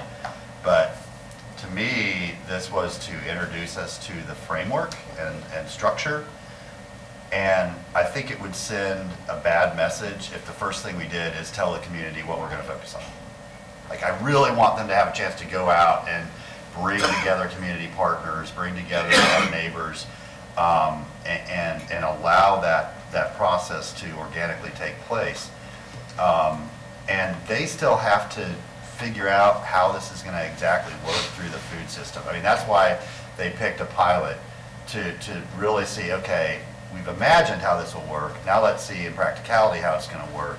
There's going to have to be change. I mean, right, you're not going to have figured it out There's perfectly. still a long way to go. Right, and so that's that iterative process, you know, and then, you know, we'll see where we are in, you know, a few months or a year. So, you know, Commissioner Johnson, to you,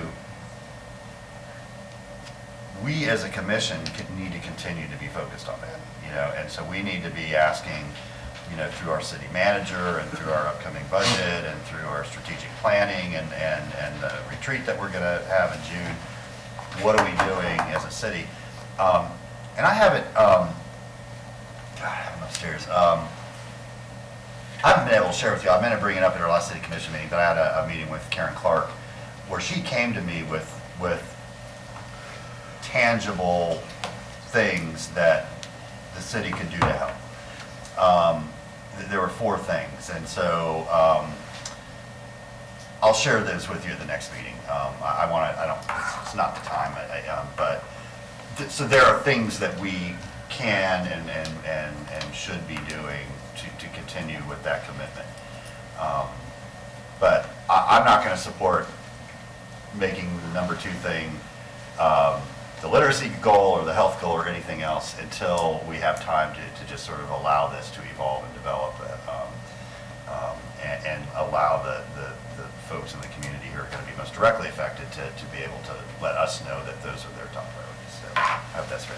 Well, and to the concern that's been raised here, I mean, what we're proposing to do here isn't to the exclusion of other things. And of course, one of our partners is United Way, who has their on-grade meeting program initiative. So, I mean, as we're doing this, we also will be gaining insight into what are the things that are needed. I mean, what are the specific activities where there's not a, you know, governmental agency or a funding source or, you know, an initiative or program already in place at one of the schools, that where's that gap at? And that's something that I think will help us as we go through this process to understand how do we zero in on those better.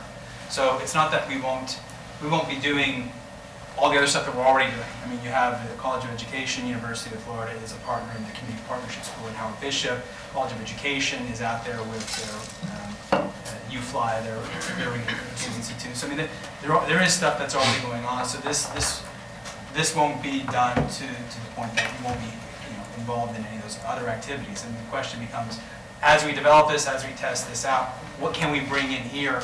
Because I would also hate to sort of pick something that we don't really understand yet as an additional focus area. But of course, we'll take guidance from whatever you think is best. Okay, thanks. Adrian, and then back to Gigi. Thank you, Mr. Mayor. For the reasons you outlined, I will support the motion. Okay, Gigi. And I agree, but this is, let me say this. My focus on health and wellness was my main priority and focus before you have brought this presentation to us. It just so happened, this just happened to be a focus number 2 from this framework. But I've been working on my health and wellness within my community, knowing their needs. I've already asked the question, know what the want is, and been working on this before Christmas. So this was, I was elated when I saw this as a focus number 2, because I'm like, wow, okay, cool. You know, now everybody's on board. But nevertheless, I'm going to still continue to work on health and wellness in my district for the residents of my community, with or without University of Florida, because that's a priority.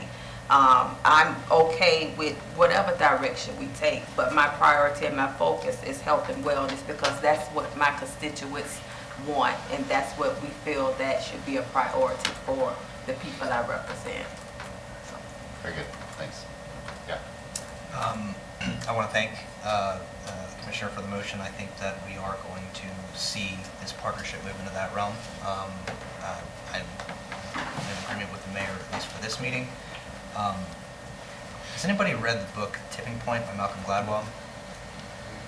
there's a tipping point for things.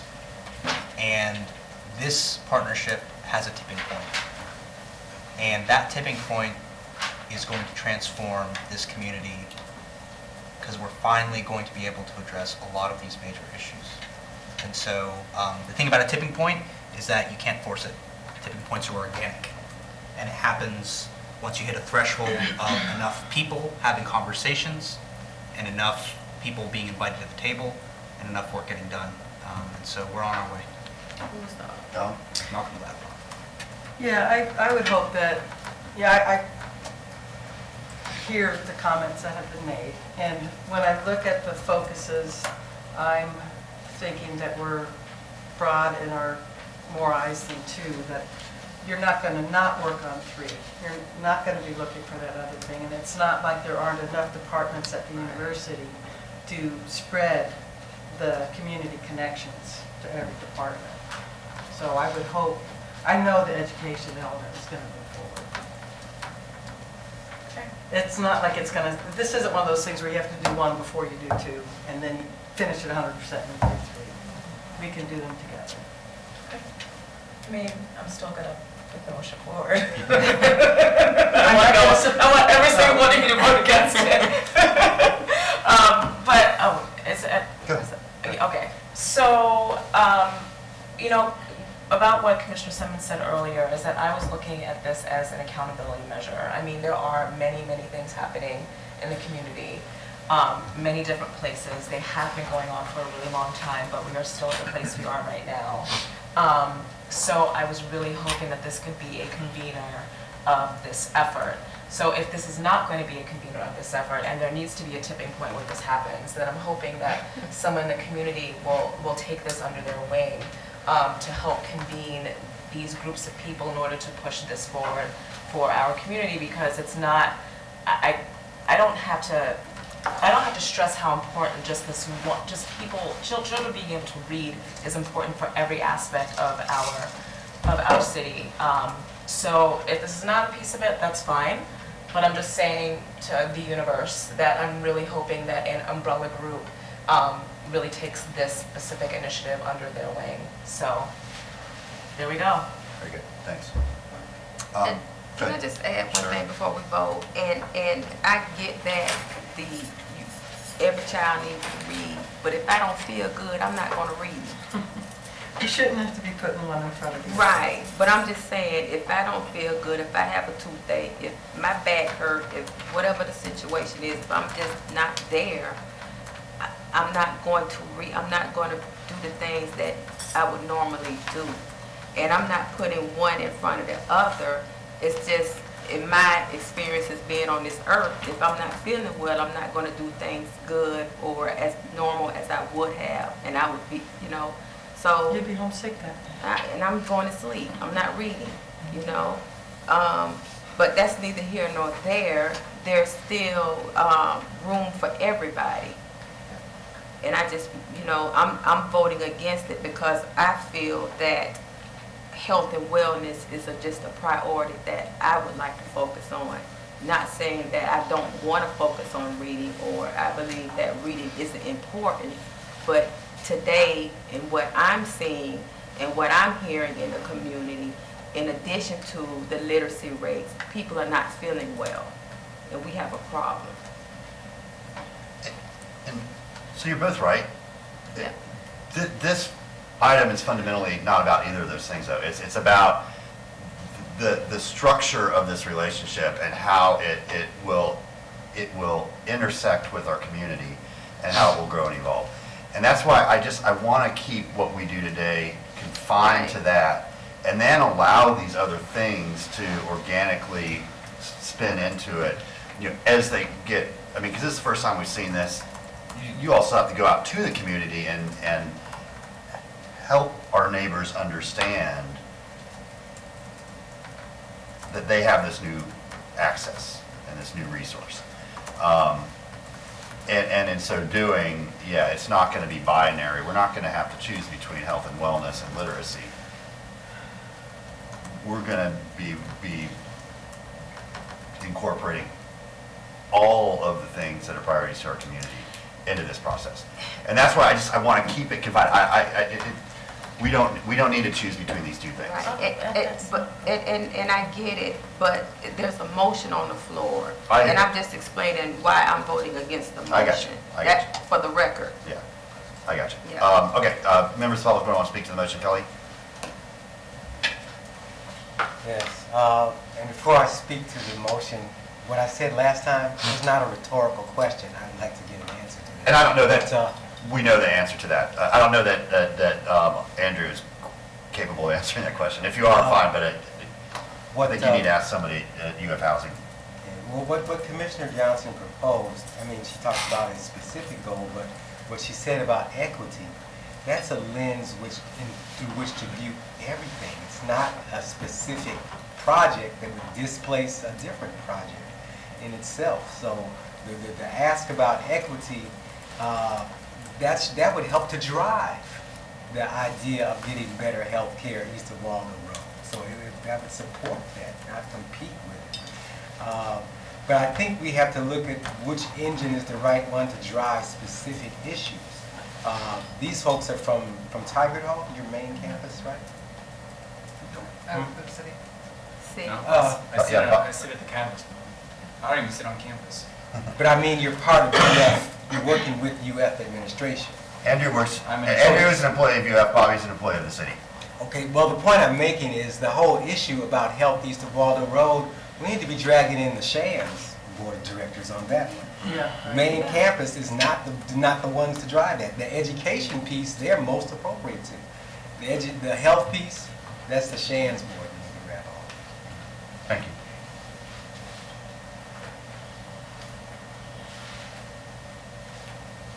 Tana, so I'd like to follow up about the equity piece and point out that, and among the examples that are being offered today, one of them, I don't understand how UF is a partner in the Aquin Jones Center and in the Heritage Trail.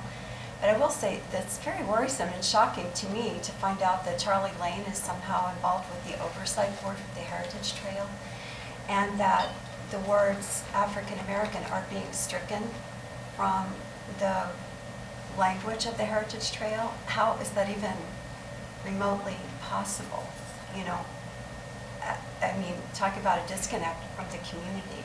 The whole point of a Heritage Trail would be to celebrate the African American history of my neighborhood and Fifth Avenue.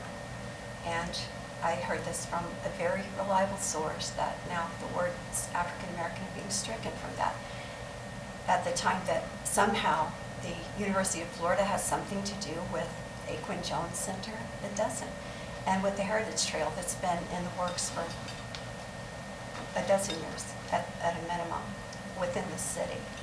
So I'm just really concerned that, from a meeting, a wonderful, amazing meeting that I went to back in 2016 when the Boston consultant was invited to come to Porter's about the strategic plan for the university. And it's a moment that just stands out in my mind was he's explaining, oh, well, we need to have UF students stay in town after they graduate. And some wonderful, vibrant young people in the back just shouted, we don't care, we live here now.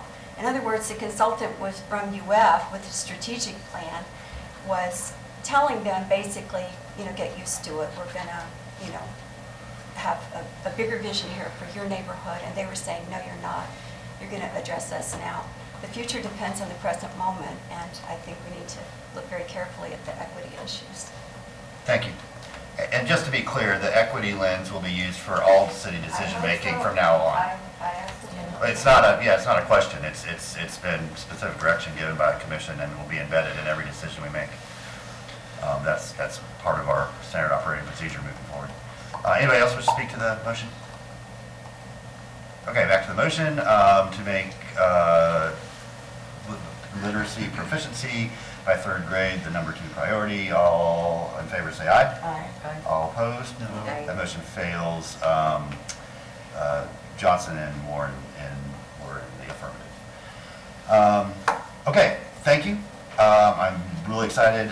Please let me know how I can be of assistance, especially in the outreach component of this. And we're ready to move forward. Okay, our next item on the agenda is an opportunity for general public comment for any items that were not on our agenda.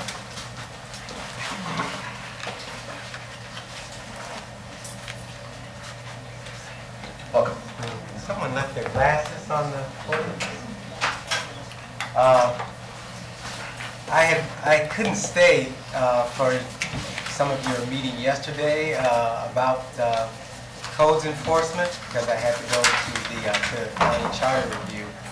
But I wanted to, and I'm sorry because the codes people were here, and I wanted them to hear the comment and respond. You all know I've been going through an adventure about my former home and hopefully future home. And early on in that process, I had a violation notice shortly after the fire of things I saw totally common sense to do and would have been willing to do, but no one from codes ever approached me before waiting for some clock to run out and then send a threatening letter.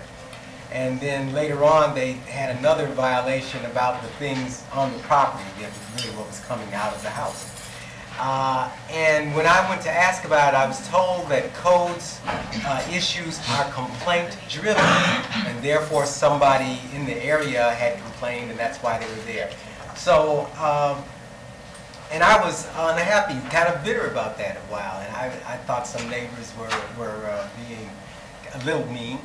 But I finally ended up talking to them about it and found out that the person they were saying complained, that an inspector came to his door, knocked on the door and asked him, "What do you think of this next door?" And his reply was, "Oh, that's terrible that happened to him, but I wish he could do something about it quick." And that, fished for half a complaint, was turned into a formal complaint. And if that's complaint-driven, that's creating, like I said, fishing for a complaint. And I remembered something on the last set of comment. I remembered something after I sat down. This is a different topic. Back in 1988, I was sitting in the office of someone who was my boss then at the College of Health and Human Performance, and somebody from the Florida Foundation came over and told us about Ben Hill Griffin's decree that there should never be a black quarterback. This is before Chris Leak, of course, that broke down. And that they were supporting that and adhering to it. So that just in the background, that's something we need to think about, why UF should be pushed to deal with equity in a conscious and documented way. Thank you. Anybody else wish to make any general public comment? Items not on our agenda. Okay, we will close public comment and move on to member comment. Any member comment? Okay, thank you all very much. Appreciate it. That was an excellent meeting. Everybody have an excellent weekend. And we do have UF and Santa Fe on spring break next week. So the city will exhale for a short week. And we'll see you all next Thursday. We're not. All right, we are adjourned.